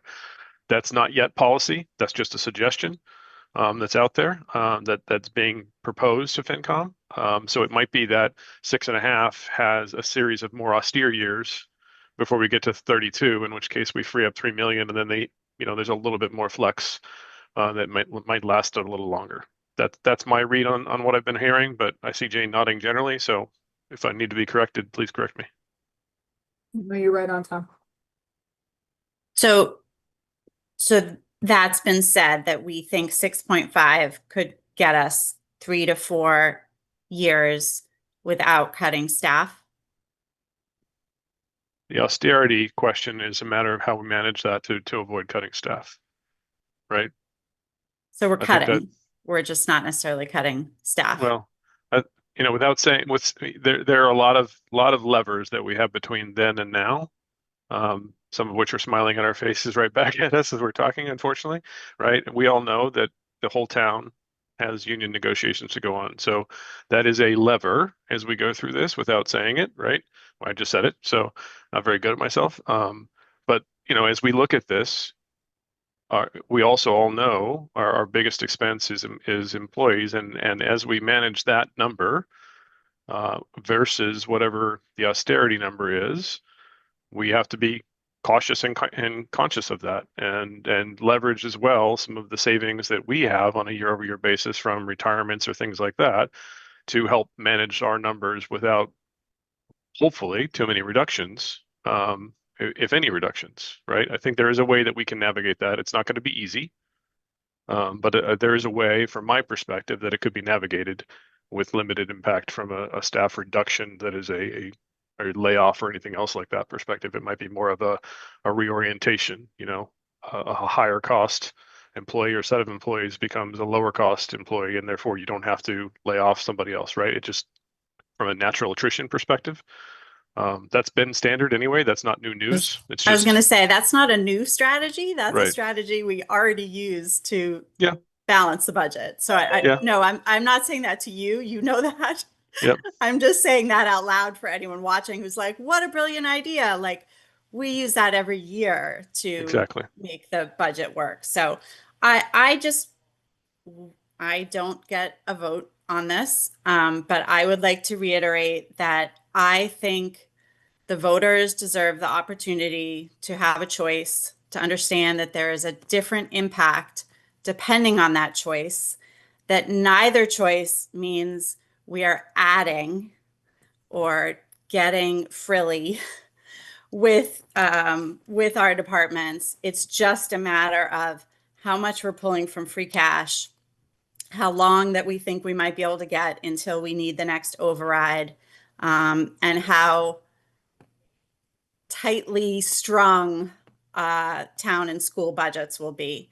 So it may be that a higher number is not palatable to the town, but I do think there's a strategy in giving two options that should not be ignored. That has worked well in other communities, and I have every confidence that between all of us, town and school staff, we can explain the difference between the two before people have to vote in November. So just my 2 cents. Chris, I know you were one last night who expressed interest in, hearing this presentation this evening before moving forward to vote. Any questions or comments on your end? Yeah, thanks, Sean. I appreciate you all putting this together. I know I know I had mentioned last night about putting the information in the packet, and I don't want to start this off on the wrong foot, but it is not in the packet. So I had to screenshot various things as you were going through the presentation here. So I think that that should be the first thing that gets updated tomorrow morning, unless I somehow missed it. But I just went to the website right before the meeting. As I shared, it will be updated in the packet. All right. But yeah, it's just a little bit hard for me to follow along and then reference back various points in this because I didn't want to interrupt anybody that was speaking back then. Understand. So just going forward, a couple items that I saw. So the laptop reduction that you guys were mentioning, that is for staff that would end up having to get changed from 3 to 4 to 5 years or something, or is that like everybody? Students. So it's just Students, student. that line item is both students and staff. But we would be speaking specifically about students. Okay. And then it was also a little bit hard to follow along because unless I know you briefly mentioned the 6.5 million at the beginning, all the other slides said 1 to 2 million, 3 to 4 million, all of that. I didn't really see anything on the 6.5 million, unless I also missed that, but I can't go back and reference it. Just to see what 6.5 million would have been, what 9.8 million would have been. You know what I mean? Like, I obviously 9.8 means you're not cutting anything, like, but I would have Yeah, liked to have seen that. Chris, those numbers don't reference the size of an override. Those numbers reference the deficit in the school budget that we would be looking to fill. So they are dependent on what happens with an override. If it's a $5 million override, there's a small deficit. If it's a $6.5 million override with 3.3 million of cash, there's no deficit. If there's no override, then there's, I think, a question to be asked about how do we apply the overall deficit that's created? How does that apply from a split perspective? And are the schools filling 2, 3, 4, more millions of dollars? So we were trying to sort of represent the impact under deficit scenarios versus, if you put a particular override on the budget. respecting, frankly, that question is not our purview, right? We can certainly advocate for something, but it is up to you, and you've got advice from FinCom, and you've got the town staff to help think through what the appropriate override is. Our response was to the how certain deficit levels would impact our budget. Just to add to that, to make it crystal clear, Chris, I think we did 6.5 is none of them because we're flat. We're assuming the 5.25 number that is part of it with the 917,000, right? That is the quote unquote community priority, which I'll keep calling the full day kindergarten realization until I'm blue in the face, right? So that's one. The 1.1 to 1 to 2, you could equate that to the 5 million if you wanted to, right? Because there's an assumption there that there's a 2/3, 1/3, and we have to come up with 1 million of that 1.5 that's out there, right? So use it from that perspective. The two, like, and then the rest of what Sean said applies, right? So 9.8 means nothing to us versus 6.5 because it's whether we use free cash from the town or not use free cash from the town. But from our perspective, it's the same thing from a schools, right? As it goes, and it's all just a matter of if we don't get 6.5 and don't get our 917,000, what are we looking at cutting? Yeah, I think that to be succinct on the same page, like we should be always presenting things based off, if the select board did 6.5 or 9.8 or any of these, correlating to what the percentage of the schools is. But without seeing it and you having to explain it, even to somebody like me, like it's, you know what I mean? It's going to be done maybe in addition to what you already had, you know. Yeah, Just I think certainly as we transition to hopefully having the opportunity to communicate this to residents in advance of a vote, when there's a particular number on the table or maybe a couple of numbers on the table, and we can identify explicitly what that means to the schools part of the budget, then we can match it to the deficit scenarios that we outlined tonight. And then I know from seeing obviously the school slides and the town slides last night in the presentation that Jane gave, and I know she's mentioned it a couple times before, that on the town end, that she instituted a hiring freeze, that she's not filling various positions. We don't have an assistant town manager and probably won't for maybe ever, who knows. Um, so those kind of roles have been all merged into other employees and doing things like that to be able to come to the number that we're at. But unless I missed it, I did not see a single aspect of that in the school's presentation at all. You saw Did I you miss? saw non-union personnel eliminations in each of the scenarios. Non-union represents many of the types of roles you're highlighting are included amongst those non-union roles. We're not outlining the specific roles at this point because I think it would be, um, frankly unfair to those individuals because those are people in seats, not unfilled roles that we may not backfill at some point. And we would just need further discussion on sort of what the right places are to look there. But those non-union roles would absolutely be on the table under any personnel reduction scenario. I And then would add as well, and Dr. Turner can chime in where he needs to, but there's a little bit of a difference between a legal obligation that we have to educate students and a non-legal obligation to fill a particular role, right? If we lose a teacher, I'm just going to take a worst case scenario, a special education teacher, and therefore we don't fulfill somebody's, I the, I'm blanking for some stupid reason. Jen, help me out. We don't fulfill the IDP. Yes, thank you, Jeff. Even though I had one at my right here on my desk, even if we don't fill the IDP, we have a legal problem, right? So it's like we cannot not hire in certain cases, and it's not like we have just optional hires all over the place. They're in the great majority, to Sean's point, are impacting the classroom, the students there, whether it's a para, whether it's a teacher, whatever it is. It's not an option in many cases. And just to add to that, Tom, oh, sorry, Henry. When you're thinking about if we can't provide those services to students in district, then it's our legal obligation to look at out of district placements, which is an even bigger cost. So we need to try to meet those legal obligations in district first. I'll just say, Chris, what's in the slide is that if there's any freezes, what we indicated would be supplies and resources, and not in personnel. That's what we're recommending. Yeah.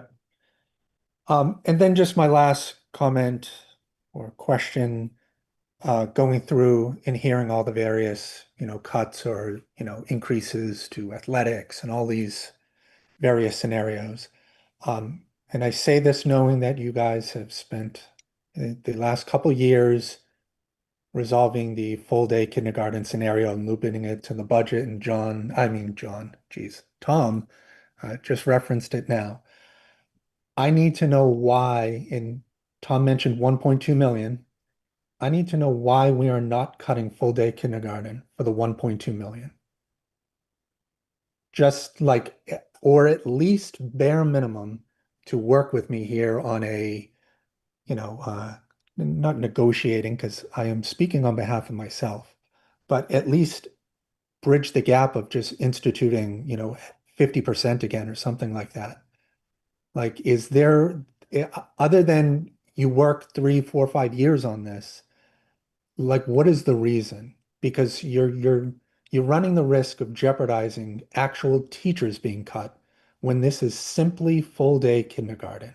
You lose nobody. Well, And it's cheaper than because, I have a 14 and 8-year-old, and so do you, Sean, and other people. It is way cheaper to send someone to full day kindergarten at the full price it was back in the day that I had to pay, than going to daycare or any one of these other scenarios. So like there is a significant cost benefit for kids to actually be going into school as opposed to 3, 4, 5-year-olds. So what is the reason that we're just still sitting on the full day kindergarten being included? I'll give one perspective, and I'd love Dr. Hardy and others to weigh in as well. It is no longer the case that the compulsory half-day program is effective preparation for first grade and the requirements for students in first grade and beyond. When we had paid full day kindergarten, and we had many students, not many students, but we had many families rather, opting out of it because of the cost. That was a significant number of students who were entering first grade with, frankly, probably insufficient preparation in many cases. And they were making that choice because of the cost, because of the things that they would have to forego or what have you. I don't know what the numbers are, going into FY27 or FY27, but the most recent set of data I saw was that there were something like 16 communities in Massachusetts still charging anything for full day kindergarten. And most of them that are still charging were, a quarter or a fifth of our prior tuition rate. We were at the time the number 2 highest tuition in the state.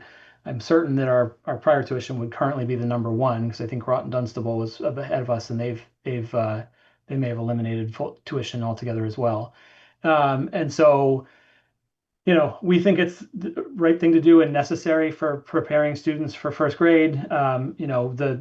The sort of cost benefit or the ROI on early education investments is typically the highest of anything that you look at in a school district. We think it's the right thing to do from an equity perspective to make sure that it's accessible to every family. It's not because we did so much work over the last 5, 6 years to make it happen. We did so much work over the last 5 or 6 years to make it happen because it was maybe the greatest deficiency in our school district, becoming a leading competitive, very competitive school district in this state, is really investing in some of that early education funding, full day kindergarten, the curriculum implementation we've done in early education.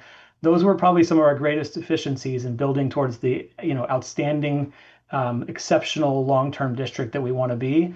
We don't want to go back, and I don't think families in this town should want to go back. And that's, so that's the rationale from my perspective, Chris. Again, I'll invite others to jump in here as well. But I acknowledge that it has to be on the table. None of these cuts are going to be easy or fun or without impact. I acknowledge that this one has to be on the table, but I would find it personally devastating for it to have us go back. And I'm done. I don't have any more kindergartners coming as far as I can tell. So, you Me know, neither. yeah. So, I just think, Sean, that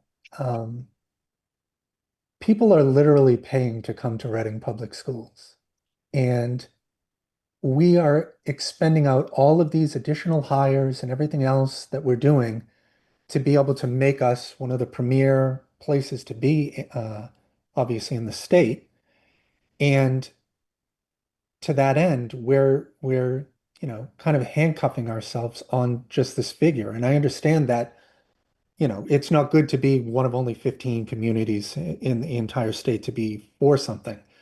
But if that is the only thing, whereas all of our other academics and everything else gets to excel because we're investing in other opportunities, then, you know, fantastic. That's the way it should be. And then for the equity standpoint that you mentioned about people, like you can always do low income families or who don't qualify or whatever, full day kindergarten. I don't make the decision, but I'm fine with that too. And that's going to be a small portion of the number that people would still be able to qualify to go and receive, the education that they still would have. And then families that, can afford it, can afford it. But you're running up against getting nothing. And I just think that, when it comes to a light turning off, when it comes to a give and take thing, you guys are in control of what you're in control. I am on the other end. I just think there has to be something. You know what I mean? And this is the easiest scenario, I think. I don't have your 5 years of experience of being deeply involved in this, but I just think that this is the easiest thing to just resolve pretty much everything. You keep everyone, all the school, everything remains the way that it is, and I'm paying $4,000 for my kindergartner instead of spending $16,000 on daycare for the year. It is still a win. But it's just my opinion, and yeah, Chris, I totally understand the point. I don't view this as a supply and demand question, which is I think a little bit of how you're framing it. I think our experience with the families that choose not to send their kids is not that their alternative and the choice they made was instead to send their kid to the Goddard School for $16,000. It was truly a cost consideration.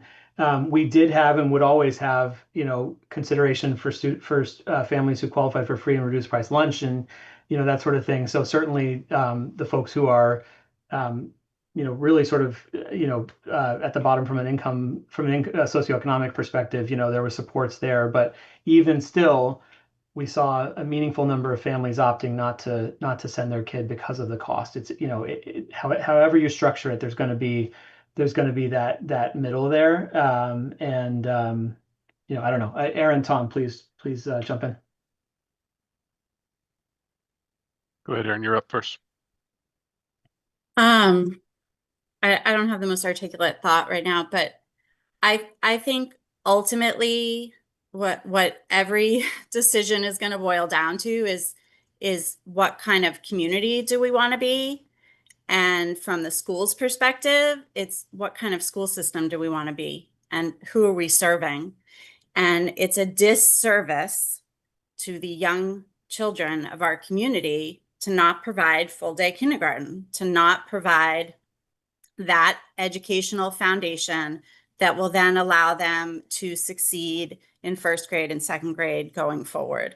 There are a lot of reasons that went into trying to figure out how to make it wasn't just about eliminating a fee. It was about ensuring that every kindergarten in Reading was getting a full day education. So we didn't have the inequity of some getting a half day in education, which Sean acknowledged, the way that things have advanced and the expectations that are now put on kindergarten teachers of what curriculum they are supposed to cover in a year is just not what it used to be. And it cannot be condensed to a half day program. So it's immediately off the bat a disservice to any family that then feels they have to choose half day for financial reasons. And if we get into offering exceptions and where the cutoff is, then it's, you know, probably that much more that we have to charge from the families who are paying. And that's the danger with any fee structure, right? I mean, it's the tip of the iceberg, but the second we start wading into increasing fees, which I'm not saying I'm opposed to, I'm not saying fees should be off the table. Everything has to be talked about, but you know, I just think it's really muddy water to start looking at like, well, these people can afford to pay fees, so let's slap the fees on them. Again, I go back to like, what kind of school district do we want to be? All we have talked about in the last several years is trying to increase our academic excellence, our sense of belonging, our accessibility, our equity, and we have done so much work to advance that. And then everyone's raving like, oh, the schools are doing well and it's all, you know, it's so great what's happening in the schools. Well, that has been substantial investment. And as soon as we start peeling away at that, we need to expect some steps backwards. And if that's the kind of school district that people want in Reading, then they won't be voting for an override, because they're going to have to say, okay, then I'm okay with larger class sizes, fewer supports for kids, you know, going back to a half-day kindergarten model, you name it. School's going to figure it out. But if they want to continue on the path that we're on, we are not asking to add more. We are not asking, you know, there's tons we would love to do and add. We're not, that's not even on the table part of the conversation. We are simply asking to continue to maintain the level of services and staffing and quality of education that we have worked so hard to get to. I think well said, Aaron. Thank you. Chris, since I brought it up, I'll just raise a couple of quick things here. I think Sean hit a lot of the key points there. There was a population, though, just to counter a little bit of Sean, that didn't think that Jimmy or Sally was ready for kindergarten yet, and a half day was something that was the right option for them. It wasn't a large population, but I would say it was probably 50-50 between that population and the population that, from a cost perspective, were the concerns. We did have in place before we finalized some plans there for how to handle cost related issues, and we were handling them. So I don't particularly see that as a limitation. I'll say this: I don't think I will advocate in any of the conversations that we go back to 4,500 either. So we shouldn't be thinking, oh, $1.2 million, boom. I've only raised that because that's what it was, not because that's what I think it should ever be if we go through these conversations again. I would, if we end up advocating or pushing in that direction, I'd be thinking much more like half that number if we get anywhere, right? Much more like 2,000 or something in that range. Still significantly less to your point, but still a revenue stream that gives us 4 staff members, 6 staff members, right, as part of it. Ultimately, to Aaron's point, it's a matter of weighing all of the different options if and when it comes. If we have to cut $1 million in the $5 million option, you know, it's not going to be easy, right? It's not going to be pretty. It's going to be some challenging stuff that will potentially dig into future years and then lead to other problems, which is also part of the genesis of Aaron's question, right? Initial question, right? We could save something in 1 year, but that might lead to a trickle effect. And I think as we start pushing through some of this, we need to start to demonstrate a little bit more of that trickle effect in some of these cases, if that becomes the option, right?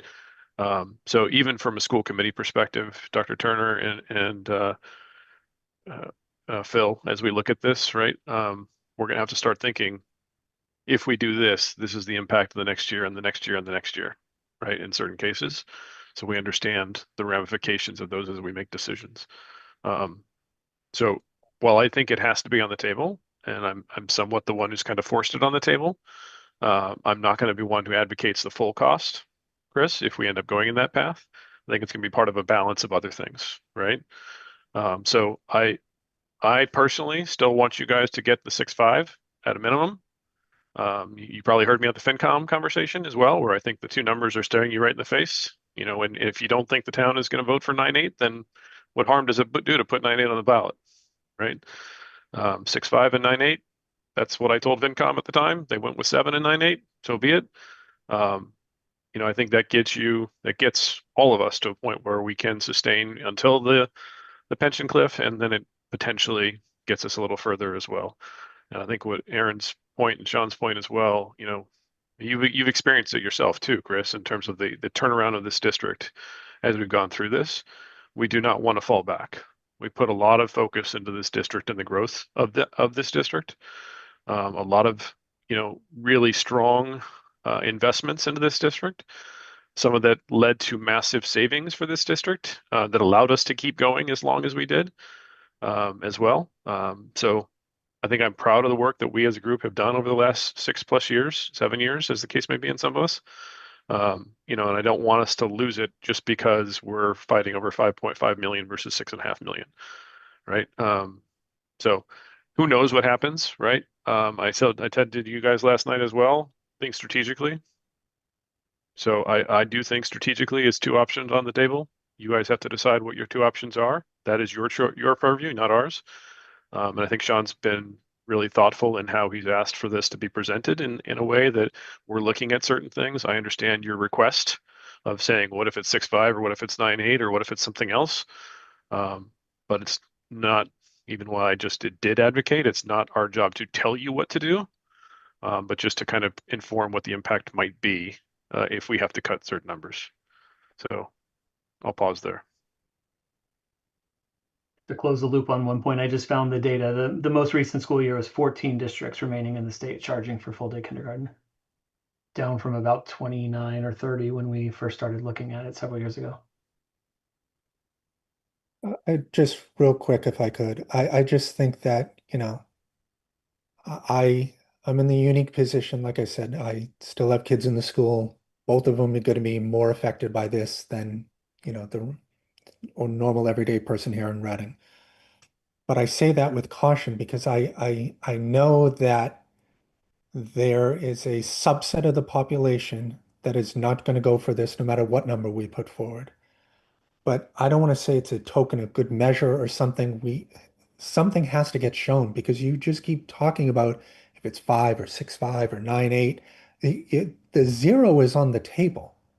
Like we know something has to pass. We understand that because we're more, you know, we spend all these times on these meetings and we know more about the town than the average day person, you know, which might be good or bad. But like there has to be something. And like how Tom mentioned, he would want to see it be half or something. I'm fine with doing something, meeting you halfway at half, just in general, my opinion, kind of thing. And it's just I want to see something pass, but it is very difficult for me to say, you know what, I'm going to put 6.5 and 9.8 on here when you're not willing to compromise on something like full day kindergarten that no positions are cut. And I personally don't think that you know, you can make the carve out for families who can't afford it or whatever, or you can make it free for them and everyone else pays the half price 2,000. There's got to be something to just say that this is what we have. You know, it's not up to us. Just go ahead and vote for it. Like I can't make the leap between 6.5 and 9.8 knowing that I would want to act some stuff off, something I don't have control over. Chris, But I think we're telling you by the way we presented this that if again, it's not our purview to decide what what those numbers are, right? We're telling you what we believe they should be, and you can disagree, and that's fine. And you're, you know, the other members of the board may agree or not as well. It's not our purview to tell you what number to put on the ballot. What we're telling you is if you and the select board feel in your collective wisdom that the best path forward to a number passing is to go with, you know, X and it's 5 million or 4 million or 6 million or whatever the number is, there's going to be an impact. There's going to be an impact on the schools. There's going to be an impact on the town site. And we've identified for you, given certain deficit scenarios, the things that we would prioritize. We put full day kindergarten tuition on that list for a reason, right? it's on the table. Will it, if we need to fill a $300,000 hole or a $500,000 hole, is that going to be where we go? Maybe not, right? But it's on the table, and certainly the larger the hole becomes, the more likely that becomes. So we're not.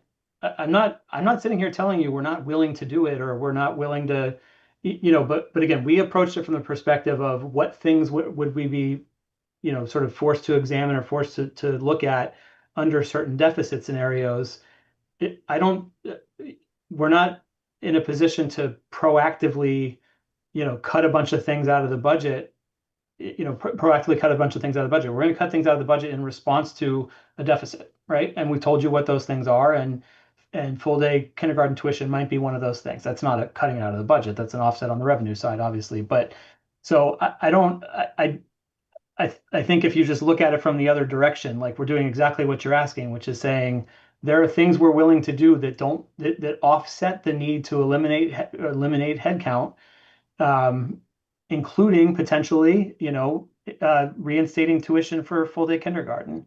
We are willing to do those things if that's what it takes to accommodate some override that either fails or is less than the number that's required to provide a level services budget. We're trying to very clearly signal that difficult decisions like that one are very much on the table, and we're, open to those discussions if that's where we land.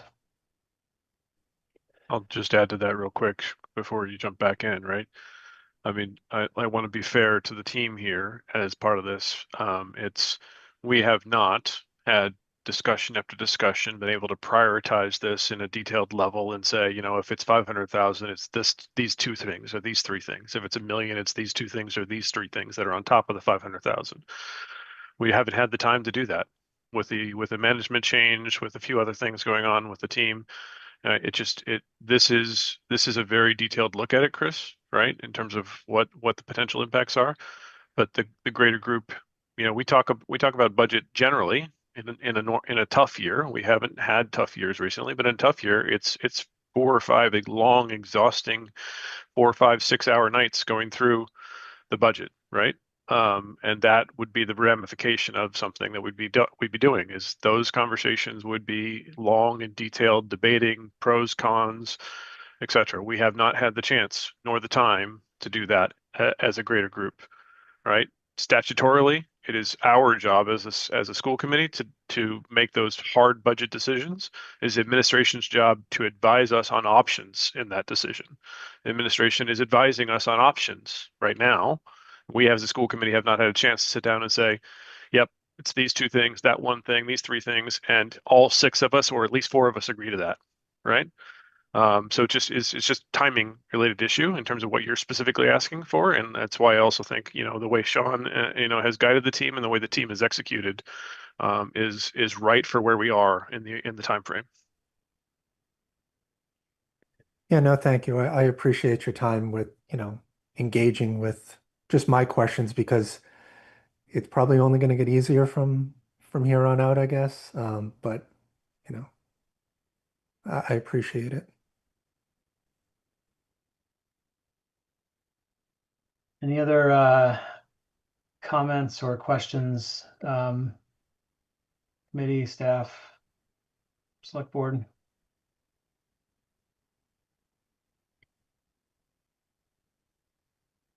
Okay. I guess maybe technically that all rolls up in our first agenda item. Our other agenda items were really just about discussing our role moving forward from here. Certainly there's a role for us to play, should we choose to, in advocating for an override publicly. The more near term thing, and we've already, at least a few of us have already sort of done it here tonight. But the more near term thing is that, as I understand it, the select board now is expecting to vote on in their meeting next week on an override figure.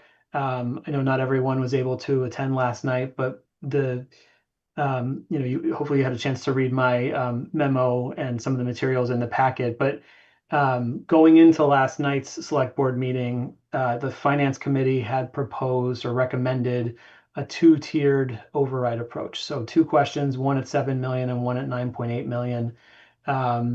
As I understand it, the reason it was 7 million versus the 6.5 that Jane had suggested was it would sort of defer the sort of immediate dipping into free cash, or the depth of dipping into free cash that we would have to do to No, provide a balanced budget. Go ahead, Tom. it was to pay for recycling every week. Oh, that was That the was difference between the that 6.5 was and the the 7. difference. They were adding I totally missed that. $450,000 back to pay for recycling every week because they'd heard a lot of people wanting recycling every week. There you go. Totally missed that. So that's the delta between the 7 and the 6.5.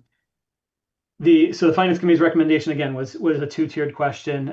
For those that didn't join last night, my sense was not that most members of the select board were sort of landing in that place. I don't know that there was consent. There certainly wasn't consensus support. I don't know that there was majority support for a tiered question. I think several of the members sort of expressed interest in lower figures on the ballot, whether it was a lower single figure or a lower higher figure or double figure. So, a decision for us tonight is, what do we want to advocate for? Do we want to advocate in advance of that as a committee? I have a letter in the packet, which I drafted just to give us something to start with, which we can, use or not. But let me stop there and open it up for discussion. And one thing I'll just say before we do go forward, maybe if we go forward with something like my letter, maybe we open it up to say a first number or a lower number in that 6.5 to 7 range, and let the select board decide how they want to handle the recycling piece, given that, again, that's not really in our purview. But I'll pause there and open it up for thoughts that others have, and sort of your interest in taking a formal advocacy position tonight beyond us all yelling at Chris. I'm just kidding, Chris. What he was yelling. Nobody was yelling. No, of course. This is rookie stuff, Sean. Come on now. Chris, you know what? Rookie stuff. There's a reason that it is easier to be on the school committee sometimes. I'll just say. Oh, yeah, it's a real breeze being on the select board. All No, good I'm things, saying all good I'm things. not. I'm serious. So it's a much our meetings are more fun than yours on average. I'll just put it that way. That's debatable sometimes. So Well, you have a weird version of fun then. But anyway, so Tom, Aaron, Laura, Jeffrey, thoughts on interest in taking sort of a collective advocacy position.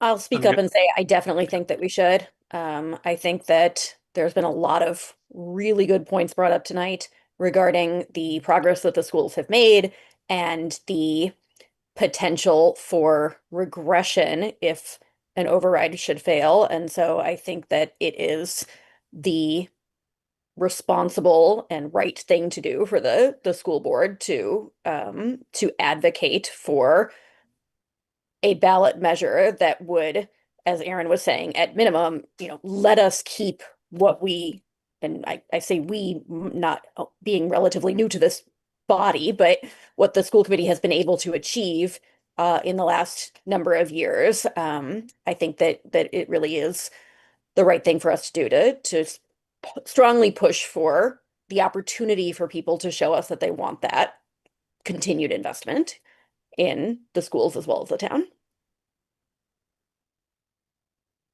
Thanks, Laura.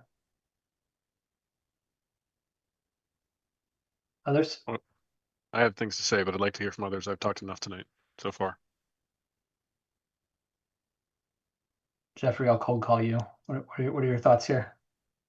No, I agree. Back at the old override, I felt it was that we are the elected officials that have really, us and the select board and the finance committee, that really dug into these things, and we need to speak up and say, look, those of you who voted for us to represent you, we have looked into these things, and we need this money to keep our school district where it needs to be, and we should advocate for this is what we need. That you've asked us to run the school department as the school committee. And we think this is the way it needs to be done, and we should urge the select board to join in that effort to make sure the school and the town, and there are certainly some significant cuts that would be seen on the town side as well, which obviously is not where we're going to be putting our advocacy specifically in this memo that you've proposed. I'm also in favor of taking a position. In full disclosure, I wrote my own letter to the select board when I thought they were going to be voting before we had a chance to meet. And I was eager to convey some of my thoughts as an individual person, not trying to represent the school committee, but I hear that there's a desire to not a desire, but there's a thought process that like the schools need to feel some pain points. But I think we need to remember that every decision has a big ripple effect and has major repercussions. So if we charge a tuition for full day kindergarten, we have to go back to offering half day kindergarten. We can't make people pay a fee for kindergarten.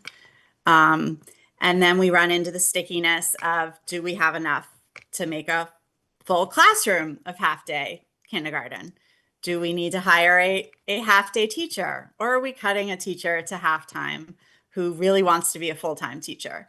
If we are cutting some teachers from any level, it could mean increased classroom sizes. So that's a whole year at least where every student in that class is getting a little less attention, a little less support than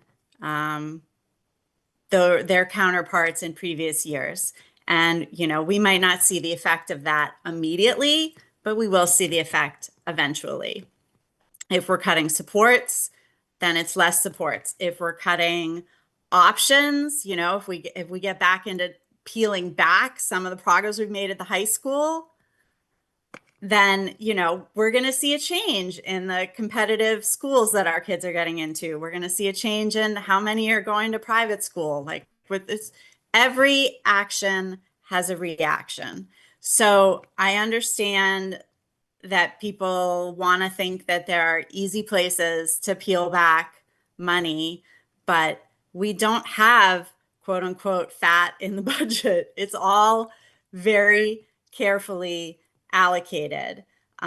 So if no override passes, we have some really, really incredibly hard decisions to make that we will make because we will have to make them. If a smaller than $6.5 million override happens, we still have some difficult conversations in front of us, and we will have them because we will have to. But I just want to be clear that it's not, we're not in a position to say no to anything because we don't know what our budget is yet, which is the whole point of doing this in November, so that when we go into the true budget season, we actually know what our budget is, and we're not talking about false numbers, so that when we go into union negotiations, we actually know what our numbers are. So I think it's vital that we take a stand. We have invested a lot of time and energy in getting the schools to where they are. I don't think any of us want to see that undone. I don't actually think the voters want to see it undone if they truly understand what's on the line here. And yeah, sorry, I can't help myself. Tom? I guess so many thoughts. I got to figure out how to put it all together. So bear with me for a second, but I think you all did a great job in what you just said. Yes, we have to advocate 100%. It's part of the reason why in reading through certain things, I was like, let's make sure that we are clear that we as individuals and as a committee can and should advocate, inclusive of having meetings that are advocation meetings, not just to the select board, but to the town, right? So that is not just now, but in the next couple of months, we need to have advocation meetings, for lack of a better way to put it. Come learn more about the override and why we're asking for it. So that's one thing. Second thing I think is, as I said last night, I'll say it again today. The approach to this override needs to be extremely strategic. I have heard a lot as has the select board of absolutely no way. Not going to vote for it, right? I think if we look at a lot of those that are louder on public forums, it's almost a 10-1 or more. It might even be 100% that is saying no in the threads that I've seen. But that doesn't mean that we should give up on November in any way, shape, or form. What it means is we have to be careful about how we approach November, in my mind. And I never thought I'd say this, so whatever. I actually think we should put 3 on the ballot. Never thought I'd say that. Um, I I think the option of 9 and 9.8 should be out there and explaining what it means in the longer term, and how that works. And that's not fluff. It's going to make us sustain longer. It's going to give us another 10-year horizon, right? And I disagree with an assertion made that we should plan for overrides every 2 or 3 years. They're too painful. There's no way we should be planning for them every 2 or 3 years. I think it's a horrible strategy personally. And 9.8, I think, gets us a much longer horizon of time in between them, and allows people to make really strategic thoughts. I couple that with Jane's recommendation of anchoring the free cash number to capital. I think that really expands things in the long run, and I think that's even more diligent. And I would urge the FinCom to really heavily think about that concept as well. Not that it's used just for capital, but it's a guideline, so you're not just willy-nilly putting numbers out there just because you see large free cash numbers. 6.5 to 7. I'm kind of 6 and 1/2 and one or the other. I happen to be in one of those, 2-family households to a degree, so I have 2 recycling bins. But not everybody's in that thing. So I could go either way in that regard. I understand what the FinCom was doing. I understand there was a lot of noise around that. So if that is what people are interested in, so then I think there's a really clear anchor there that people will frankly get interestingly passionate about. So that is an item to talk about from a 6.5 to 7 perspective. I do worry though that neither one of those numbers has a legitimate chance of passing in November. I have that real concern, even with our advocacy and something I'm committing that we need to do. And so this is why I'm saying I almost would think that we should ask for 3. And if 5 is a reasonable number to me, 5 is one we can navigate around in some way, shape, or form. And we just have to show the difference that there are legitimate hard cuts with 5. 6.5 to 7 gets us level service, but only 3 or 4 years before the 3, and 9.8 gets us a much more sound financial position that we can manage over the long run. With additional and improved financial policies, right? And I think that financial policy portion should be a part of the commitment from my perspective that goes forward as part of that vote. Not my decision. Greatly to Sean's point, it's not our position to say that, but I'm going to say it anyway as an individual. I think it's something that should be out there. So like I said, I never thought I'd say that. Never, ever, ever did I think I would advocate for almost a ranked choice voting option, which is what this becomes. But I think it gives us a much better chance that something passes in November. Nothing passing in November essentially means we come back in April for 5 million, right? I mean, and if 5 million is the only thing on the ballot and that doesn't pass, that's tough when we come back in April for 4 million, right? Because you're never going to come back with a higher number. It just doesn't happen, right? So I think it would have to be very. I would hope that and I know that they're very, very diligent in the conversations, but really think about what are the ramifications of these decisions, and how do we market it appropriately without saying, you know what, November's lost, right? Appropriately. So my suggestion, Sean, is that we look at this and we say, we think the numbers of 6.5/7 to 9.8 was B.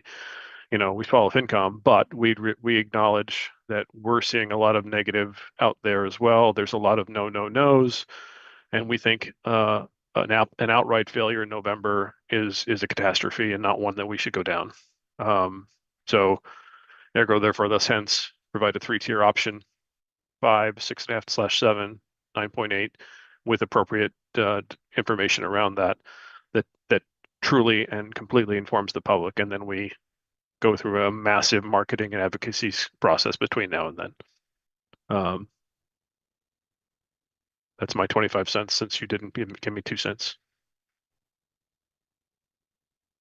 So, Tom, I want to push back a little bit on that. In your comment that you don't want to see an override every 2 to 3 years.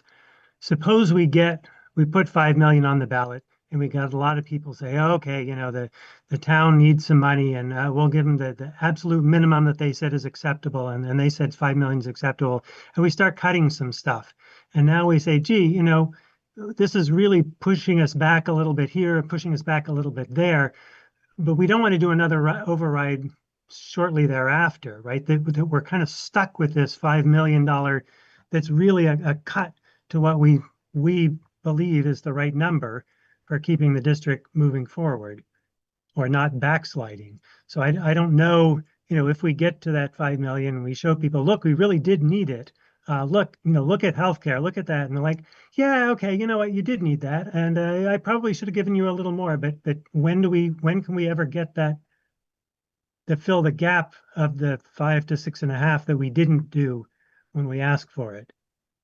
So I feel like it's giving people a choice that really isn't a good choice for them.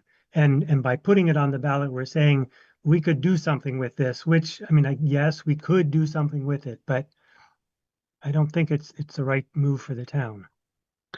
I think it's a fair point or question, Jeff. I think that's where our education is going to have to come to the table, right, as part of the process. And the alternative is they vote no on both, right? The alternative might be, okay, I guess I'll say it this way: if people believe in 6.5, they're going to vote for 6.5, right? If they don't believe in 6.5 and you don't give them something lower, they're going to vote no on everything, right? And I think the answer to that becomes, okay, is nothing and going back in April with 5 million better than 5 million in November, right? That's the counter to that, right? As you think it through, and personally, I would rather have enough time to have real deep thought in January about the budget with a 5 million number than hope we get 5 million in April. And in January, we're talking about a cut of 4+ million on the school side, right? At that point in time, because we have no override that's passed. Now, fair, unfair, that's just kind of my view on it. And I think there's a real risk that 6.5 will not pass. So to that end, to the other side of the question becomes, okay, if we get 5 million, and will that take us to 32? Maybe not, right? But that's where we have to start talking about other things. And again, not our purview to a degree, but we are doing certain things on our side from a revenue perspective. We're driving revenue in certain places. We can continue to drive more, or try to drive more. We've talked about it amongst this committee, right? We've talked about, can we do more advertising? Can we do other things that we would want to do to raise that? The bigger revenue is a question for our friends on the select board, right? Will Eastern Gateway and rezoning of Eastern Gateway actually bring more revenue to this district, to this town? Are there other places that we can drive revenue to the town? Not necessarily through increased taxes, but other business related revenue. We all know this town is in a bad shape from a residential versus commercial base, right? Can we do something over the next 3 years that drives the commercial base up? If Eastern Gateway moves with any sort of velocity, possibly, right? If some of the other buildings that have not been built that were permitted multiple years ago actually come to fruition, there is more revenue there, right? So the other side of this conversation is, new growth for this town is something that has to be a higher focus, not just new taxes. Has to be. And advocating for the folks at Beacon Hill to fix all of the structural problems that are creating this wave of overrides across the state, I think, as well. Tom, I think I've kind of come around to well, I shouldn't say come around to it. I was for 3 questions from the beginning, and you've heard me talk about Marblehead, until I'm blue in the face. So, but I'm coming around to injecting that in this situation as well. And the reason for it, and Jeffrey, I think this gets at your question a little, or your point a little bit. The duration of the override, the duration of an override, and how long it lasts is not entirely about the magnitude of the override. It's also about what do we do in response to that magnitude, right? So, a $5 million override, our paths forward could be, or a $6.5 million, any figure that's less than sort of addressing the full structural deficit. Our paths forward are, make the cuts to accommodate what you can't afford, or use free cash to fill the gap, right? So it's the depth of use of free cash, how much free cash you're using in a year, that really dictates how long the override is good for, right? And, I mean, if we continue budgeting sort of the conservative way we have on the town side in terms of excise taxes and all those other, revenue sources that are a little bit unpredictable, we can expect to continue to have some degree of regeneration. But if we're using more free cash than we're regenerating, or we're using it roughly the same level, then obviously the duration of the override isn't as great as it would be in a higher number where you are, regenerating faster than you're drawing down from free cash. So, if it's a $5 million number, it's not just an us decision, but there's a decision to say, is it 5 million with that 3.3 number, that Jane proposed to augment the 6.5? Is it 5 million with 3.5 or 3.7 with something less than 3.3? There's still a range of outcomes in terms of the magnitude of the deficit that we're left with, and that's what's going to dictate how long it lasts, right? Is what actions we take there. So, that'll open up a whole new Pandora's box in terms of sort of town and schools negotiation and FinCom negotiations, and what do we think is the right answer, and what gets brought to town meeting and that kind of thing, when the cuts become very real, and we layer on top of it, by the time we get to town meeting in April, we know the outcome, or hopefully we know the outcome of all of our union negotiations, right? So you layer all that on top, and we've got a whole different tranche of information to work with. And we'll have to sort of make those decisions that are really going to dictate how long any given override might last. So I'm sort of coming around on the idea of including a number like that one in our, sort of advocacy position. I think also, Tom, one thing I disagreed with that you said, if people support 6.5 million, they're going to support 6.5 million. I think that's true in most cases. I do think there's frankly, a Goldilocks effect, that I wouldn't ignore from a psychology perspective as well. So that's another reason why I like the idea of including a tier that does require some cuts, and they're going to be real, and people should understand, what those are, obviously.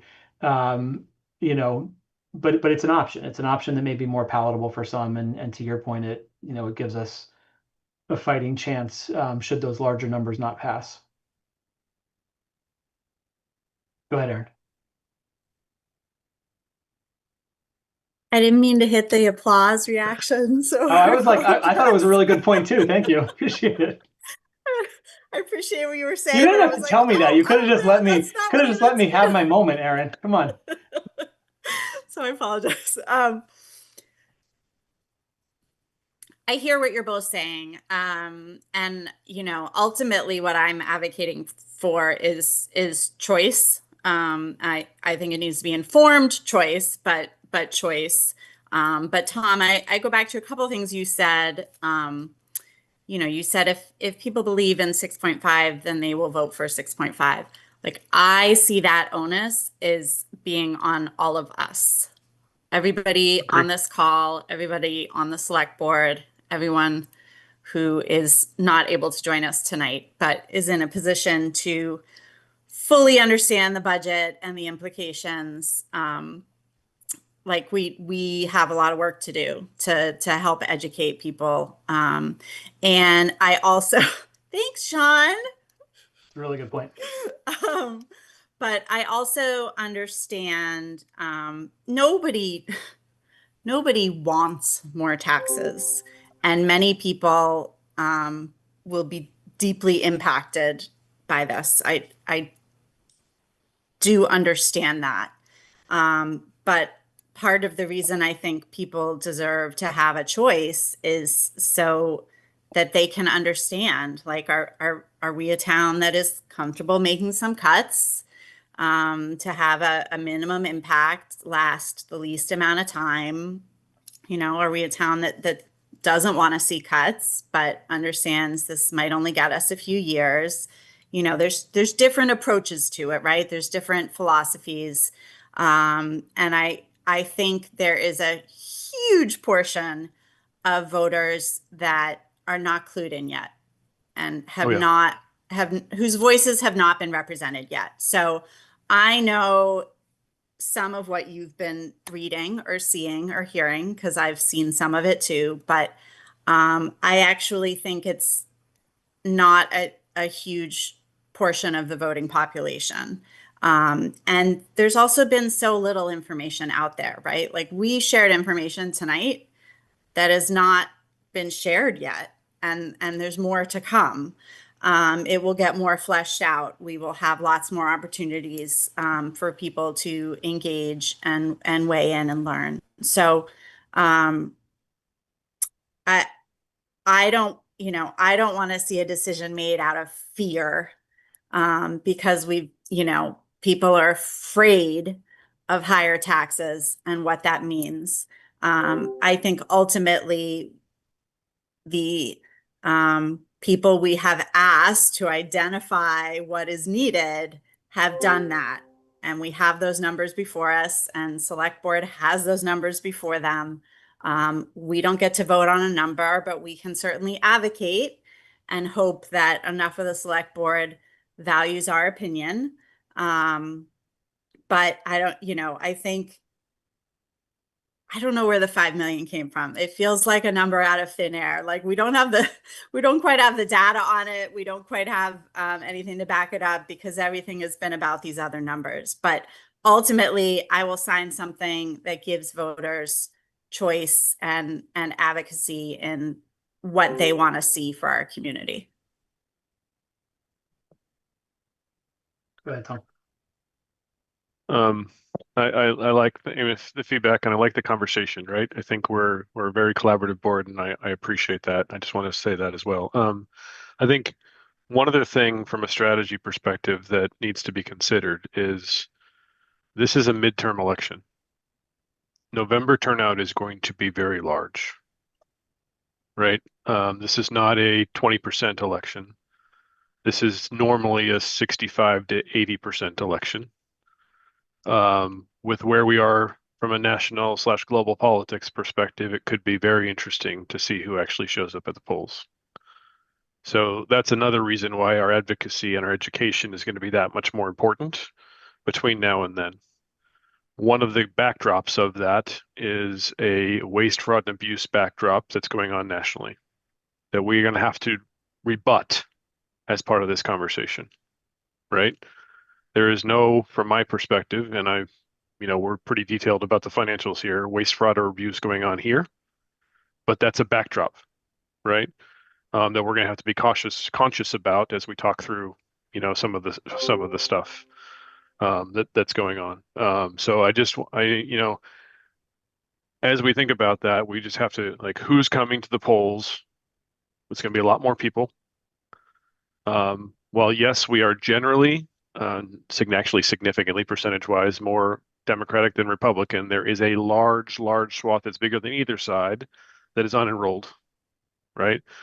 You know this, we've both played this game a little bit looking at the overall voter rolls. So that unenrolled population in particular is going to be our target audience.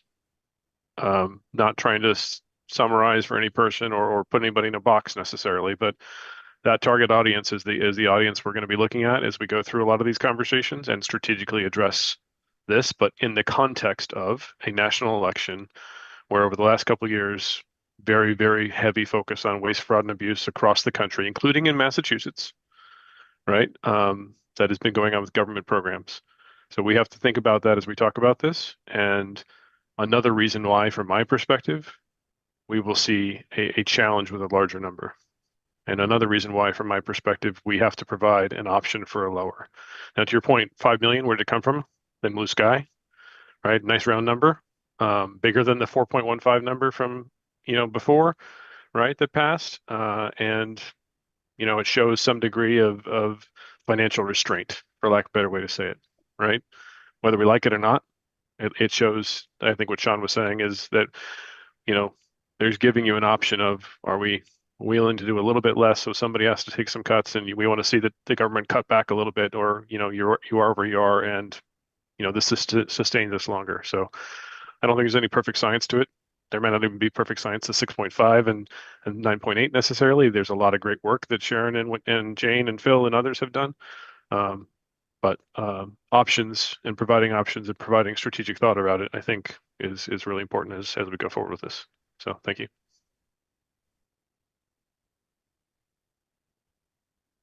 Anybody else? And then I'll throw up some language on the screen that maybe addresses Tom's input, and we could take a straw poll, move forward with the vote potentially. Anybody else before I do that though? Okay. So can everyone see what I have shared? Yes. Okay. Is there a way to make it bigger? Yeah, can you make it bigger, please? I probably can make it bigger. Let me just make sure I'm only zoomed in. I just want to make sure I get all the language on the screen here. Is that better? Yep. Yes. Okay.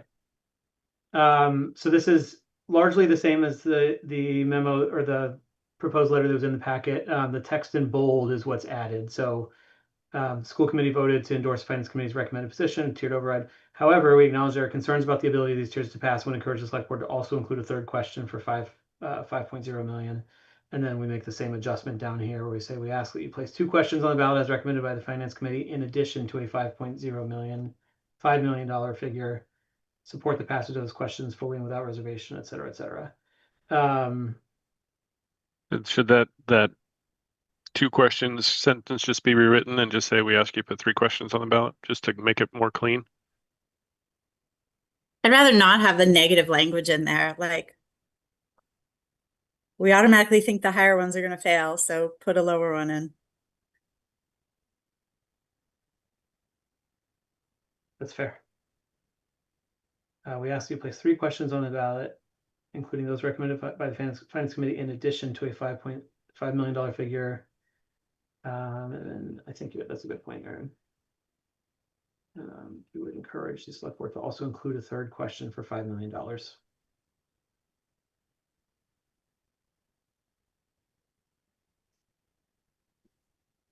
Thoughts on that language?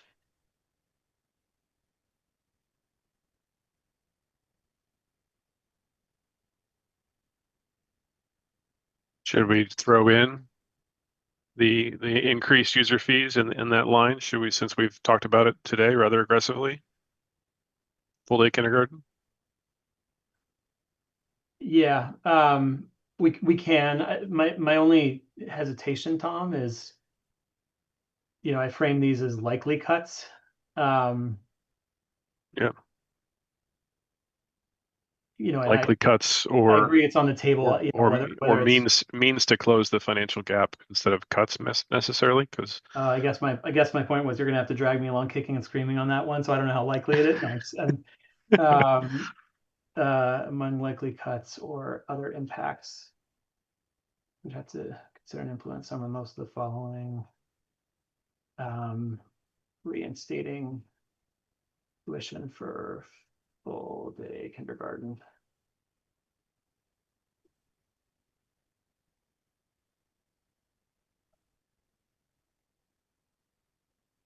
And I just inserted this here as well. We would, I'll include the specific vote count once we're done here. I know you're trying to keep it relatively short and to the point, but there are other things we've added in that list of, reduction. I mean, I think supply/technology reduction might be one item as well. So it's not just personnel, like we're looking at all possibilities here somehow, because everything else is personnel related, really. Yeah, I'll just sort of share my thoughts here, Tom. This wasn't when I drafted this, I didn't do an exhaustive list because I don't intend this letter to be the vehicle to educate the public about all of the things. Yep. It was sort of a sampling of some of the most direct the things will most directly impact student experience and outcomes. Given that that's sort of the tenor of the letter, that we feel like a failed override would undo a lot of the progress. Yep. So some of those things that we wouldn't be easy, would certainly make things difficult for our staff, but don't have as much of a sort of devastating impact on student supports. I didn't include those for that reason. It's not intended to be an exhaustive list. Yeah, I get that. Okay. Yeah, and anybody who cares can watch back the conversation. We'll have plenty of material after this, etc. So we'll have a lot of going on. So yeah. I'm gonna say ultimately this is just for the purpose of the select board, correct? Yep. Yeah. Okay. It'll be in the So packet. yeah, It'll be official, so it'll be kept. But yeah, you get but the point. I would expect that they were either here tonight or they would watch this. Yeah.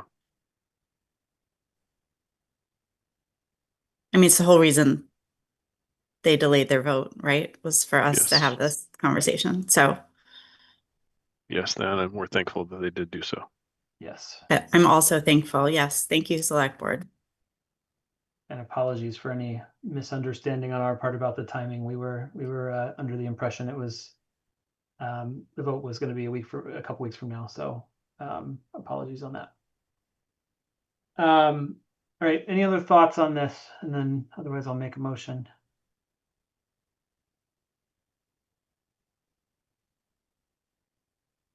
All right. Move to approve sending the letter as presented on screen to the select board, signed by the members of the school committee. Second. I'm going to give it to Tom. Any further discussion? Okay, we'll go to the vote. Laura, Yes. Tom, Yes. Jeffrey, Yes. Aaron, Yes. and Sean, yes. Thank you, everyone. So we'll mark it as a 5-0 vote. I will check in with Sarah. I assume well, I shouldn't say I assume. I'll make sure she's interested in signing as well. Actually, you know what? She can sign it either way because it represents the will of the school committee, even if she would have voted against it. So, but I'll connect with Sarah on this as well. All right, that is the end of our agenda this evening. We currently have a placeholder for a meeting next week. I don't know that it's necessary, assuming the select board sort of moves forward Tuesday. We certainly will need to start having active conversations about how to organize, but it is on the calendar. So let me open the question to the committee. Thoughts on keeping that for now. We're certainly going to have to get organized around messaging and communication, so we don't have a lot of time to waste there. But we don't necessarily need to meet next week unless there's some question or something that comes from the select board. I will be out of town. I can't make it. Okay. Sarah, I think that are she we- wouldn't be able to make it next week either, so we're down to 4 at best. Go ahead, Tom. We're posting for the select board meeting on Tuesday too, right? Just in Yeah, case. we submitted. Already posted, I We think. submitted Yeah. postings for select board, and I think there's a FinCom meeting next week as well. We posted for both. They're posted for the same meeting, I think. Yeah. Oh, that's right. Yeah. Okay. I don't feel a need to have it, presuming they're going to vote for something which is clear, right? That they're going to. I think the question becomes more to you and Dr. Turner in terms of how are we planning, if at all, to use the offsite in this vein or not, and or when can we talk about it? I think the marketing for this is really going to kick in heavy late in August when people start returning from vacation, right? So I would just want us to be ready for basically back to school. I don't think we need to start marketing before that personally. Maybe I'm wrong. Others' opinion certainly is welcome. And so as a result, as long as we have some time between, now and the end of August to put our collective heads together on how we want to frame it, I don't necessarily think Thursday is necessary. I think that's a good idea to consider using some of the retreat time on this topic. Once we have some more information after Tuesday. I also think that it's sensible to use a chunk of time in August to refine some of the analyses and sort of to Chris's point earlier, tie the scenarios to whatever ends up being on the ballot, more explicitly, because again, it's just a pivot from what are we going to do if we're asked to do a certain thing to, what are we going to do under these actual scenarios in front of us. So I think that's sensible, Tom, to think about August inclusive of the retreat and our other meeting in August and probably time in between and, in small groups or, and one-on-ones with Dr. Turner and others to advance some of this thinking as well. You might want to stop your share, Sean, just FYI. Oh, sure. I got my email there. Good. Good times. Get a lot of spam. Don't forget to go to Atlanta tomorrow, I'm Sean. doing a lot of spam. I'm going to Atlanta tomorrow. Just share we have I'm going to Raleigh first, and then I'm going to Atlanta, and then I'm going to West Palm Beach tomorrow. So I've got a lot of flights tomorrow. safe travels. We have a draft agenda for our retreat, so we can happy to talk as soon as you're ready.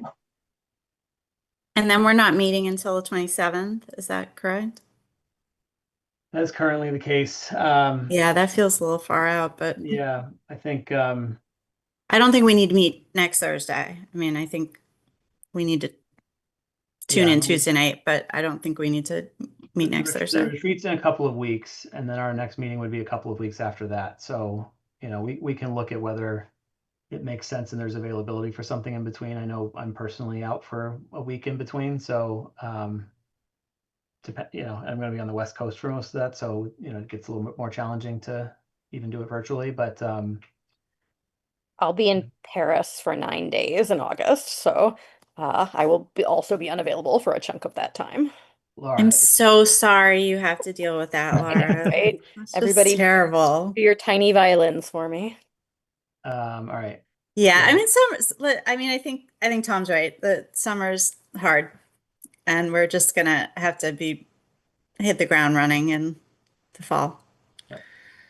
Just to share, there are steps taken as we share the slide deck. Jane and I will be there August 6th for the first town forum. We should post for that too, just in case. Go ahead, Jane. Thanks. So we have a number of outreach plans already scheduled through September, October, and November. We're going through and starting to lock down locations for those. We have our plan has already taken into account multiple different days and times of the day. We have Saturdays in September and October as well to be have outreach, give people a chance to come in and talk. We have in-person only webinar and then hybrid meetings that we're offering. And then we have so many channels that we use on the town side, through our website, various email communications and newsletters, social media, our media relations, and those kinds of, and then in-person sessions. So, at our senior center, the Pleasant Street Center, I'm happy to come do events at schools. And I've shared this schedule with Dr. Turner today. So he's seeing this for the first time today. We've also met with our the company that we use to put out the videos. We did that for the budget message this year and for some of our capital projects through debt exclusions. So we met with them today to also create short videos that will help distill these issues down simply for the public. So this work is already starting to begin on the town side. We're very organized and motivated to have this information put out and working closely with administration. Happy to work with any of you on what that messaging should be to the public. So that work is well underway, and we'll continue doing that through the summer. And there's a number of August meetings as well, and I'll be at every one of them. So I look forward to seeing you all there. Feel free to call me anytime. Text me is probably better. But I'm happy to reach out and talk with any of you as well and answer your questions. We have a lot of work ahead of us. Once the select board picks the number or numbers that they're comfortable bringing forward to the community, we'll be ready to go. Thanks, Jane. Thank you. Thank you for your work tonight and for the staff. We've put a lot of time in this. You've done a great job. Thank you. Thank you. All right, so we will, oh, go ahead, Jeffrey, sorry. Yeah, I just wanted to ask, a couple years ago, there used to be social media liaisons, where certain people were specifically, encouraged to write so that we didn't have all of us or a quorum of us chiming in on social media. So I think we will certainly be needing to speak up on social media, and we should probably try to identify who will take the lead on that. Yeah, I appreciate that. And I'm sorry, I know you emailed me the other day about that and I hadn't gotten back to you yet. So thanks for raising it again. Can I ask, and this isn't a deliberation thing, this is a sort of chair appointment thing. So I don't think we have a open meeting law issue, just asking for folks' interest.